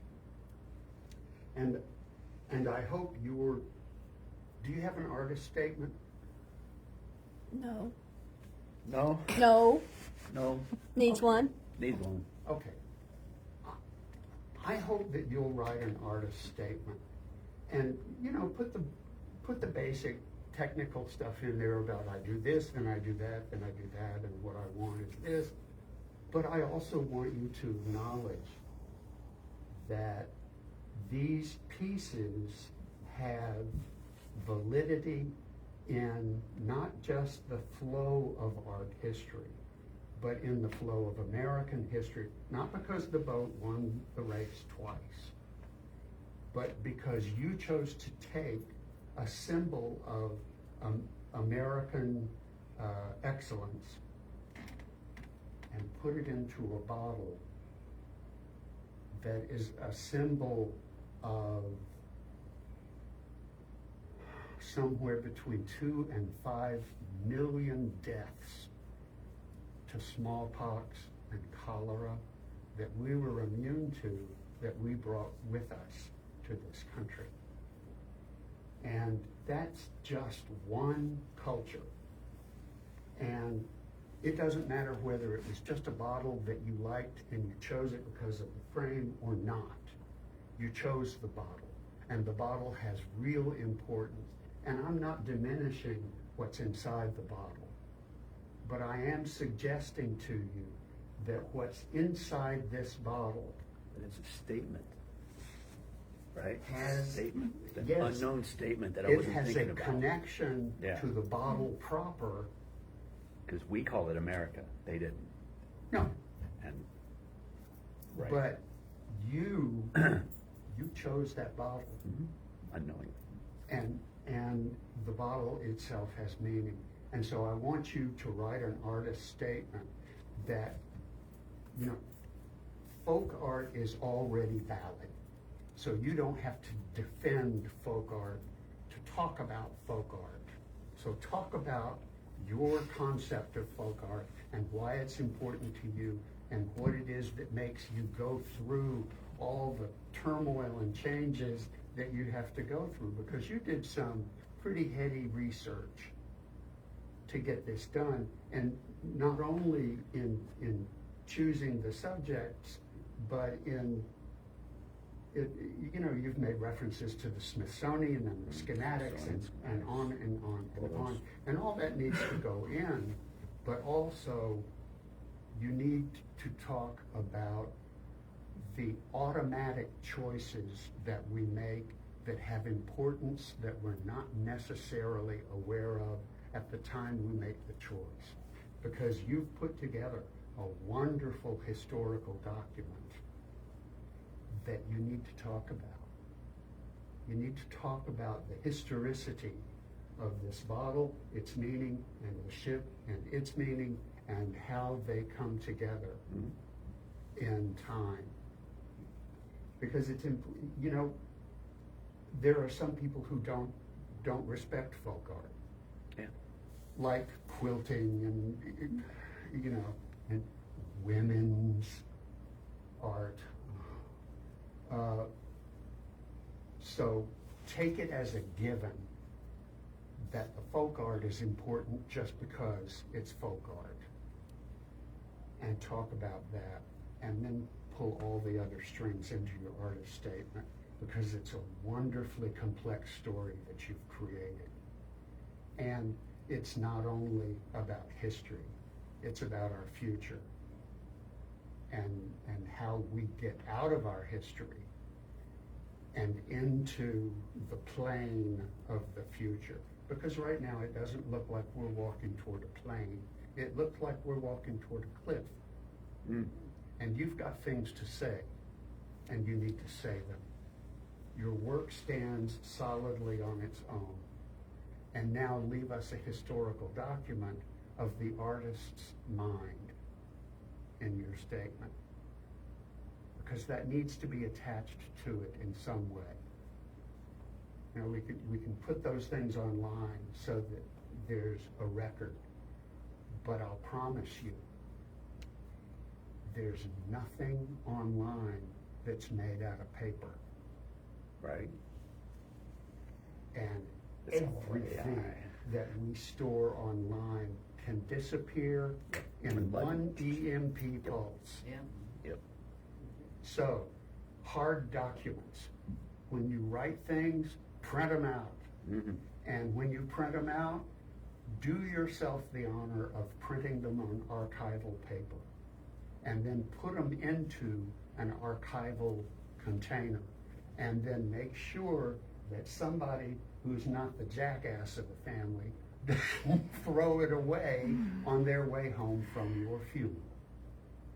Because those hard documents are going to be how people are guaranteed to have at least the chance of access to our thought processes. I really like these. Well, thank you. But I think there's so much more to them than you may have realized. Thank you. And give them the thought that they deserve, because you gave them the work they deserve. You see how the America is the past and the enterprise is the future. Imagine we went 200 years back to the America. What if in 2481 or 2581 they built the enterprise 200 years? Yeah. They went back and said, "Oh yeah, let's build the enterprise from 200 years ago," and that was the future. That's Well, what I'm thinking. and I'm a Trekkie, so there's an episode in There Next was the Generation. episode. There was the episode. He says, "What's wrong with you guys? You never built a ship in a bottle?" And I was like, "There it is. They should build the Enterprise in a bottle." That's where I went. Yeah. Yeah, So, that's where I went. I'm like, "Yep, that's it." okay. Okay. You're Good one, Lee. You're next. All right. So what I would like to do, thank you very much, David. Thank you. Yeah, when I was home, I could see my heart beating. Was it just me? Tell us a little bit about what's going on. That's how we've been started. So, Okay, so where's yours? first one here, this is my interpretation of the Last Supper. It's a little bit more simple than what I typically work with. I kind of wanted to imitate how the original Last Supper was. This one was birthed from an idea that Janice gave me to work on a voodoo series. So this is the second piece. And this one here, this is like a deep dive into my heart and my mind. Mhm. And I saw your presentation, so I know a little of your history and your background. So I get that. But I just saw something that I've been working on myself lately. You have desecrated a whole book, haven't you? I have. Hmm? I have. Yeah. Just like my portrait of Jesus up front, that one's on Bible paper too. Yes, it is. Yes, it is. I don't know if y'all have noticed this, but, you know, at first I got the horizontal lines, and then I know the size of that print, and I leaned up, and the first word I saw was thy, and I was like, bless you. How wonderful it is. Go ahead and have a seat and relax.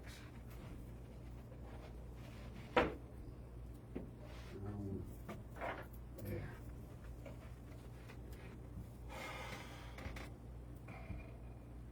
You know, I talked a little bit about myth earlier and mythography and mythology, and you know, there's a delicate place, and it's becoming extremely important right now with book banning. And book banning and book burning are pretty close to each other.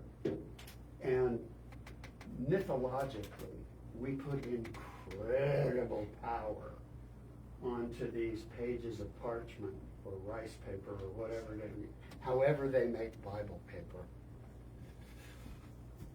You know, I mean, I remember when I was at W&L, that was our high school here. You weren't allowed to make any marks inside the book because it's a book, but also because they wanted to make sure they could rent it to the kids for the next year. But it was just unforgivable to mark up a book or tear it or do any of those things. Turn down the corners. But yes, yeah. And especially the Bible. But in another culture, in Islam, it's a killing offense because it is literally imbued with the authority and power and persona of Allah. And I have, I like mythology, and so I tend to see things in mythographic terms. And so there is so much power and so much authority in taking the literal word and making it a representation of the literal word and then defacing the literal word to express the literal word, and you get into this tumbling barrel of ideation and thought that is wonderfully invigorating. And it takes stones. Did you have any moment where you were conscious of the danger of taking the Bible apart and gluing it to a canvas?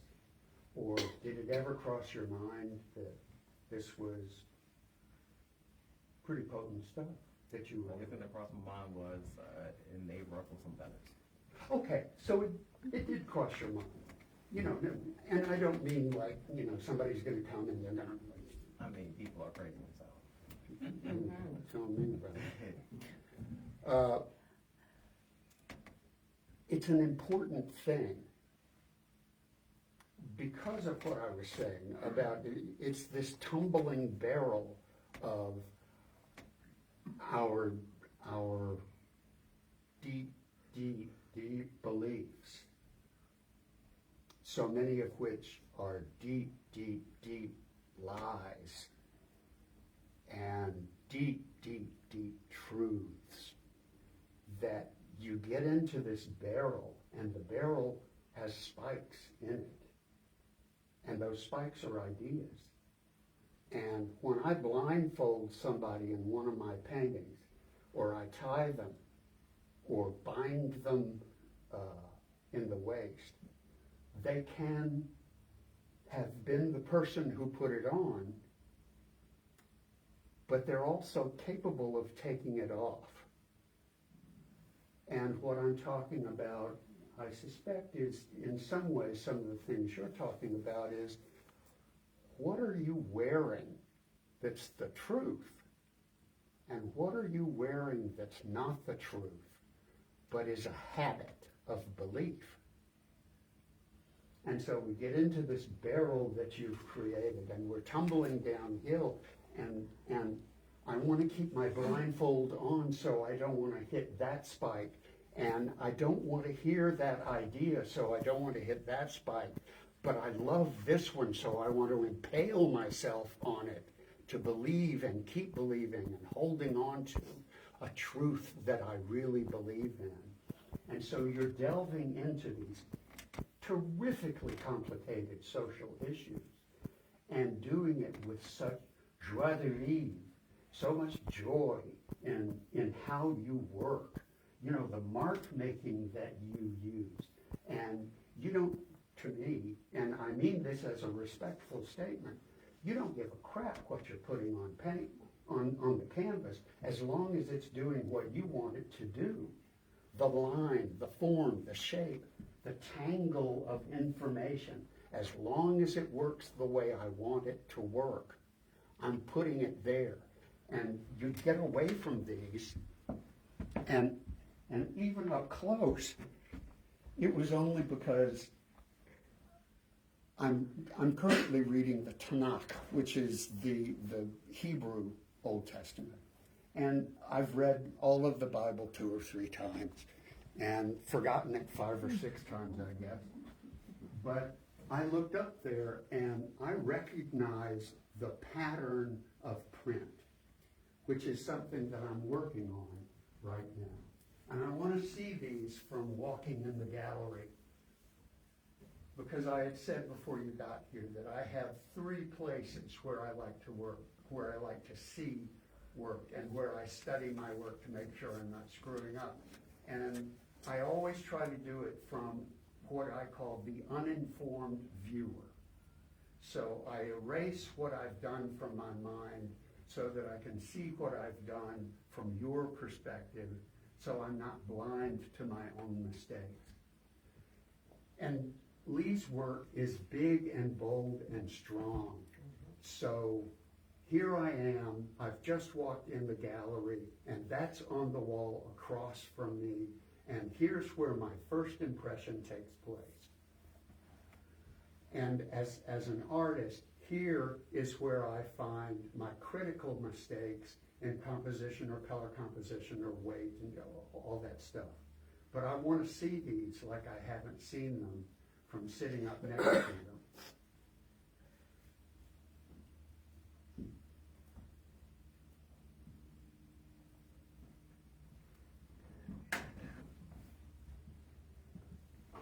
And then the second place I look is where the image fills my field of vision, because that's where they're going to stand in the gallery and study your work. And then your gift to me is that my favorite place to look at work is up here. And it's what I told them is the paint lover's position. You know, I want to get up and I want to see what you really did and how you did it and where it's thick and where it's thin. And so much of that is so important to this, because the Bible has to show through, although maybe it doesn't. I mean, what if Lee had taken apart a Bible and had glued it up here very neatly and very carefully so that it formed the specific kind of substrate you want? You know, no wrinkles or wrinkles, no folds or folds. And then he had painted over the whole thing. What would you think of the work if he was the only guy who knew that the Bible was under it?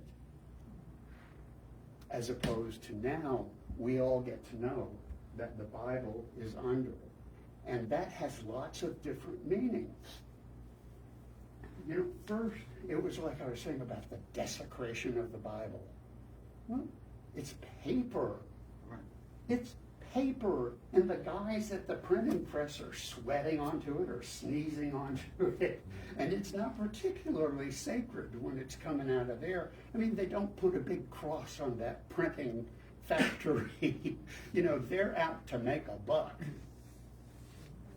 But we get to know that it's there. So then, what's it about? Is he flipping us the bird?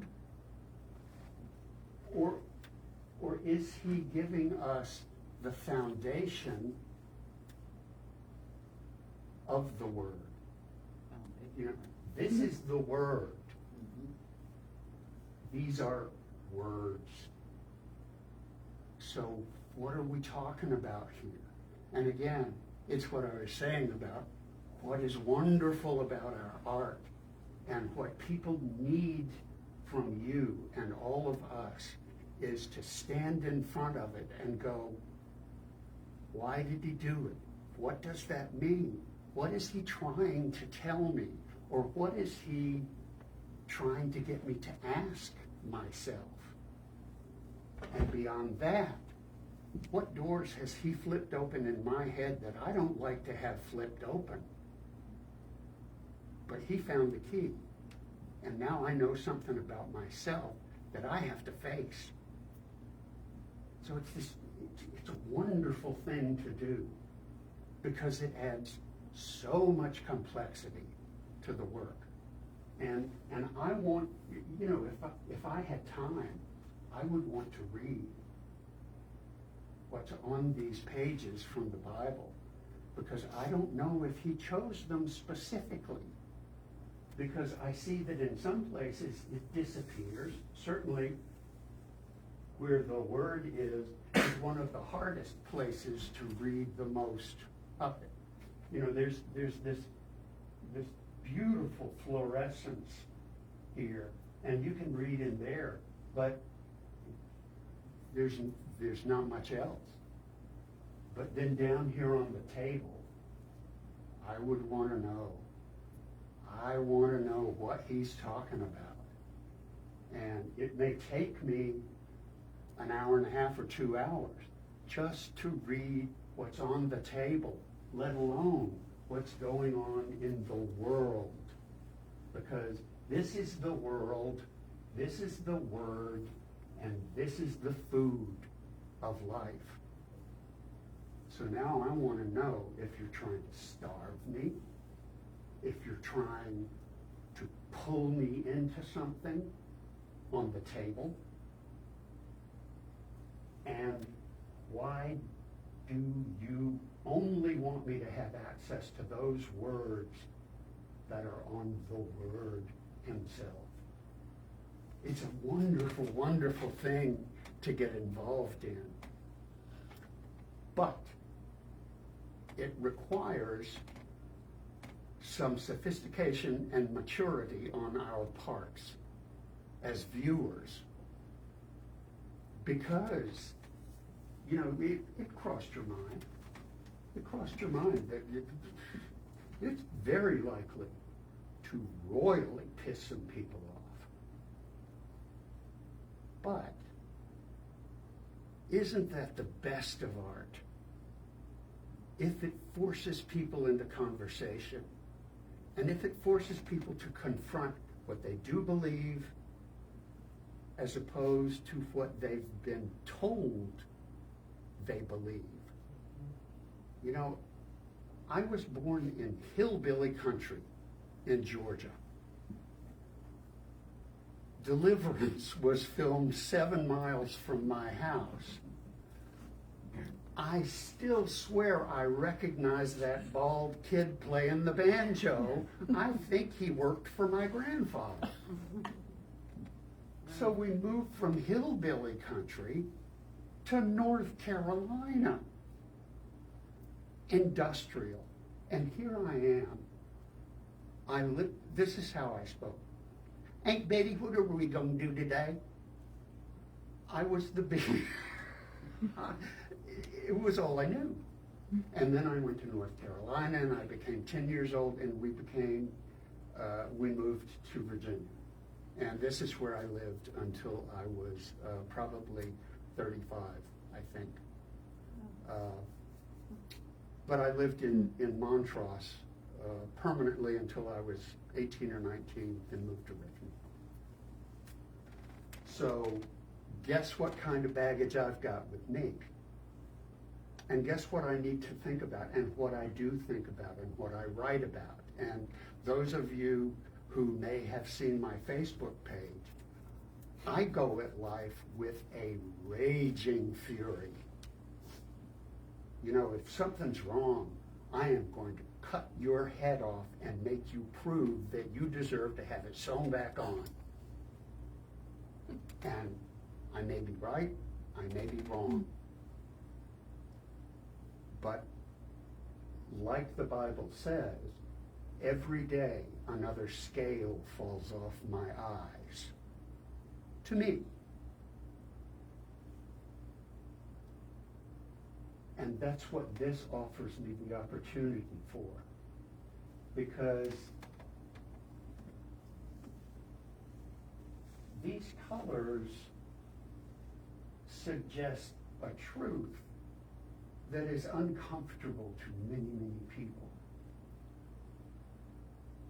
about ethnicity and the origins of the word and the nature of the word and what he looked like. And did he really have blonde hair? And you're flirting very delicately and carefully with multiple ideas everywhere in this painting. And I love that because it makes me real uncomfortable, but it really makes me interested. and I want to be with it, and I want to study it, and I want to understand it, because it's not just what I was saying about experiencing the beauty in it and things like that. The best of art is art that slaps us in the face and wakes us up, and over time it becomes softer. Vincent van Gogh, his work was garbage. He was a trash painter to his peers. He never sold a painting. He killed himself. He chopped off his ear to give it to somebody he loved. He was just a freak. But what do we think now? He's a god. He's an art god. And Jackson Pollock, you know, they called him Jack the Dripper, just so they could denigrate what he was doing, because they didn't understand what he was doing. And I promise you, you go to Art Foundation and they will tell you generally, and I know they did at VCU, you were supposed to do a painting in the style of somebody. And invariably, there's some dumb jock who goes and he buys a couple of cans of paint and he spreads something out and then he drips on it and he thinks he's done a Jackson Pollock. But if you look at a Jackson Pollock in person, he used house paint. There's almost no original paint left on any Jackson Pollock canvas because he used house paint and it fell off, and the conservators have to replace it with a permanent replacement, and they take the pieces and they catalog them and they put them away. So there's very little actual Jackson Pollock that's left. They are Jackson Pollocks and they're pure and true to the appearance. But you watch the movies of him working, and he used sticks, you know.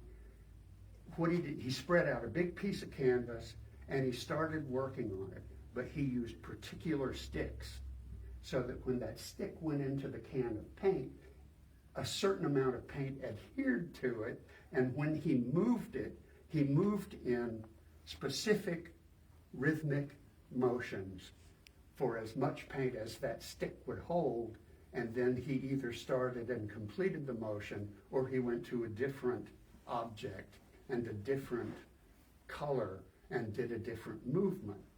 But if you look at them, you can pick them apart and you can see the musicality of what he was doing. But at the time, he was a drunk fool to most people.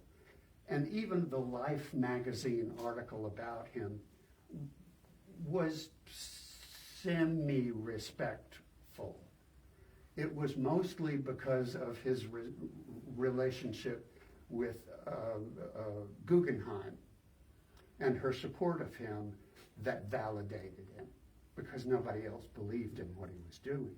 But now, gee, wouldn't you love to go into a barn and find a Jackson Pollock that was still all original house paint? Then you'd have something. But at the time, what the hell have we become? Is the kind of thing that people thought. Well, this is what you're going to deal with. You know, you're moving into areas that give people a little smack in the face.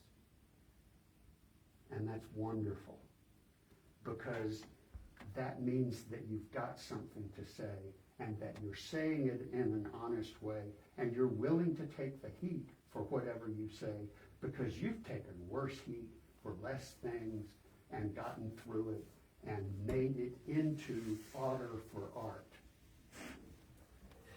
And that's incredibly powerful. And so we have to take this seriously, these pages of the Bible. And if we take it seriously enough, we're going to read them and see what kind of message we're being sent by the artist. And I'm going to regret this, because I'm not going to be here to read it. You know, it's gonna go back to Richmond, or it's gonna go up here on the wall, or whatever. And I'm not gonna get to study this. And this would be so much fun as an academic, if you'll forgive me for calling myself one. But I do love the academicism of art and what it means and what it says and what it does to us. And now he shows up late and gives me the one thing that I'm going to really regret not having time to read, because I want to know what he's trying to do to me. Whether it's good or bad or confrontational or supportive or both or all, I'm not going to have the chance to know. But what he has given me that I will take with me back to another part of the country is a reminder that what we do takes nerve. What we do takes guts. It doesn't matter whether you're painting daisies or whether you're painting hell on earth. It takes a lot out of us. We have to invest so much of who we are and what we are. And I'm so tired when I get out of the studio. And it's not just because I paint from 4 in the afternoon until 5 or 6 in the morning. I'm tired here and I'm worn out because I keep my focus on what I'm doing and my technique, and I gotta back up. I gotta get away from it. I gotta have another one going so I don't get bound down into this one. And your work, you know, that loneliness that needs to be expressed in that wonderful place where the water is just barely splashing. I can hear it. It's how I spent my sad days in Westmoreland County. I was out on the river, letting it sing to me, letting it talk to me. And you have such a powerful voice. And are you familiar with,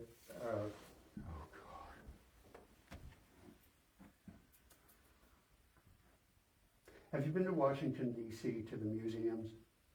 No. Oh, darn. Oh, I can't think of the name. Anyway, he was a Mexican-American artist, and he insisted on being called a wetback. Rivera? As offensive. Rivera? No. No. Contemporary. No. I got my first award from him. It'll come to me. But he uses fiberglass and does these monumental statues of caballeros and vaqueros. And he paints them with auto paint in neon colors. And there's one outside the Union Station at the foot of Capitol Hill, and they've got another one in the Smithsonian. And he actually died when he was doing a sculpture for the airport in Colorado, the big airport, Colorado, I can't remember. Anyway, it fell on him, and it nicked his artery, and he bled to death before they could get him to the hospital. But his work is startling and stunning and full of neon colors and explosive and bright and cartoonish and automotive and deep and rich. And that's what you've got in front of you. I don't know how long you've been painting, but you're doing very, very well with it. And the things you've got to say leave me with regret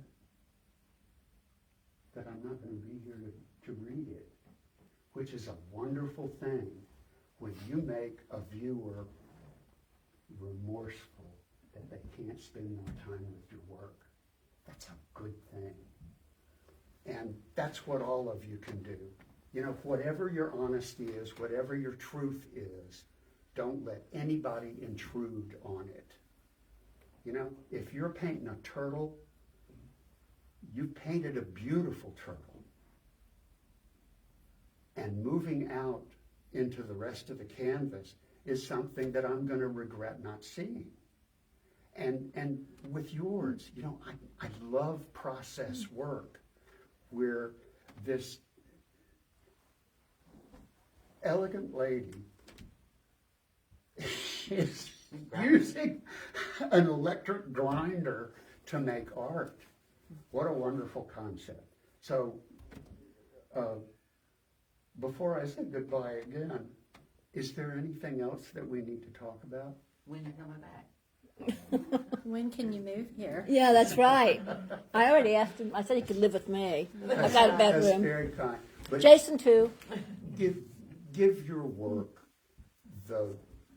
the honor of believing in it absolutely, because yours is the only voice that can speak that way. And there are going to be people whose lives will be changed because they saw your marble foundation and those little eternity marks that are just coincidence. But isn't that reality? Isn't eternity hidden in everything?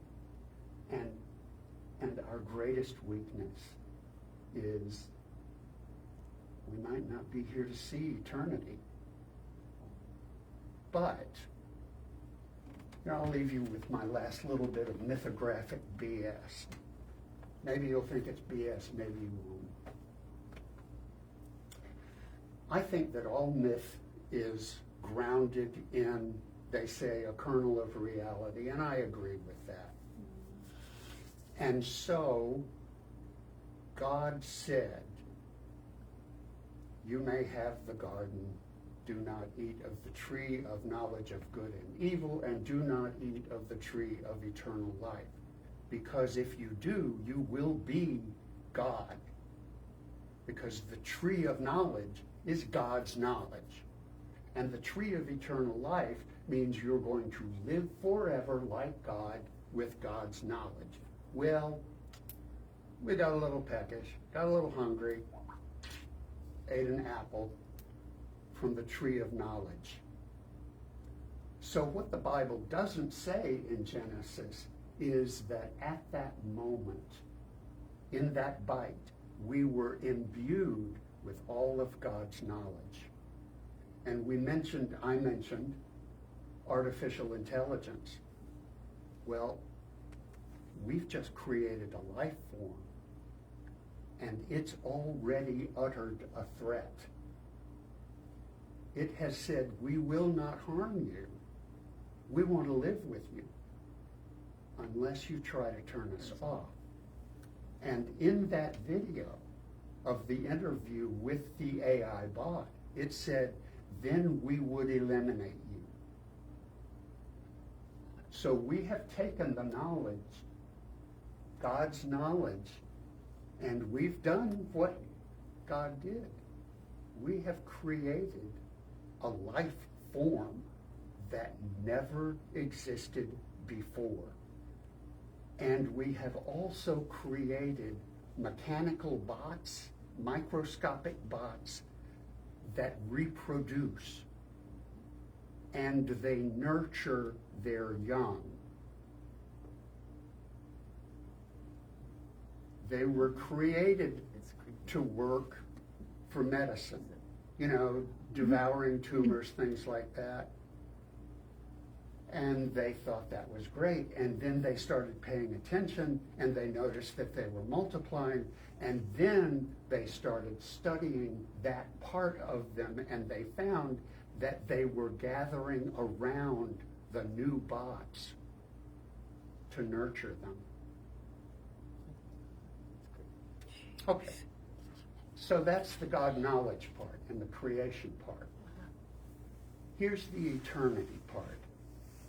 Unlike any other life form on earth, we are able to experience, comprehend, expand, and communicate.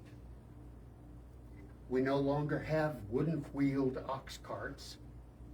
because somebody thought, well, if we put steel around the wooden wheel, they tend not to fall apart, and they told everybody else, so everybody else started doing it, and on and on and on. And so our knowledge is eternal. Collectively, individually, we have that much time in the universe. You know, I talked about the speed of light. Well, that's how much time we've got as individuals. But as there's only one race. It's the human race. As a race, we have eternal life because our knowledge goes on and on and on, and we know who it came from. We know what they did. We know what they ate. We know whether they were slave owners, whether they were enslaved individuals, whether they were chicken farmers, or whether they were haberdashers who became president, who dropped the first atomic bomb. We know all of that. We know all the way back to the caves of Lascaux, and we know the Venus of Willendorf. And now we even know what they used the Venus of Willendorf for. And that's one of the oldest pieces of art that we have any knowledge of. So we are feeding the flow of eternity with our work. And I want to say it one last time, and I'll shut up and get out of the building before you beat me up. Honor your work by making sure anybody you can get to look at it looks at it. Drag them in here, drag them to your studio, show up at their door with your work or your thumb drive. Honor your work because it's part of eternity. It's not just a picture, it's not just a photograph, it's not just an object, a boat in a bottle. It's something that needs to be fed into the flow of art history, which is the flow of human history. God love you. I miss my home so much. I can't tell you. I love it here. And it's been the best weekend I've had in so many decades. Thank you all for being here. Thank you, JT.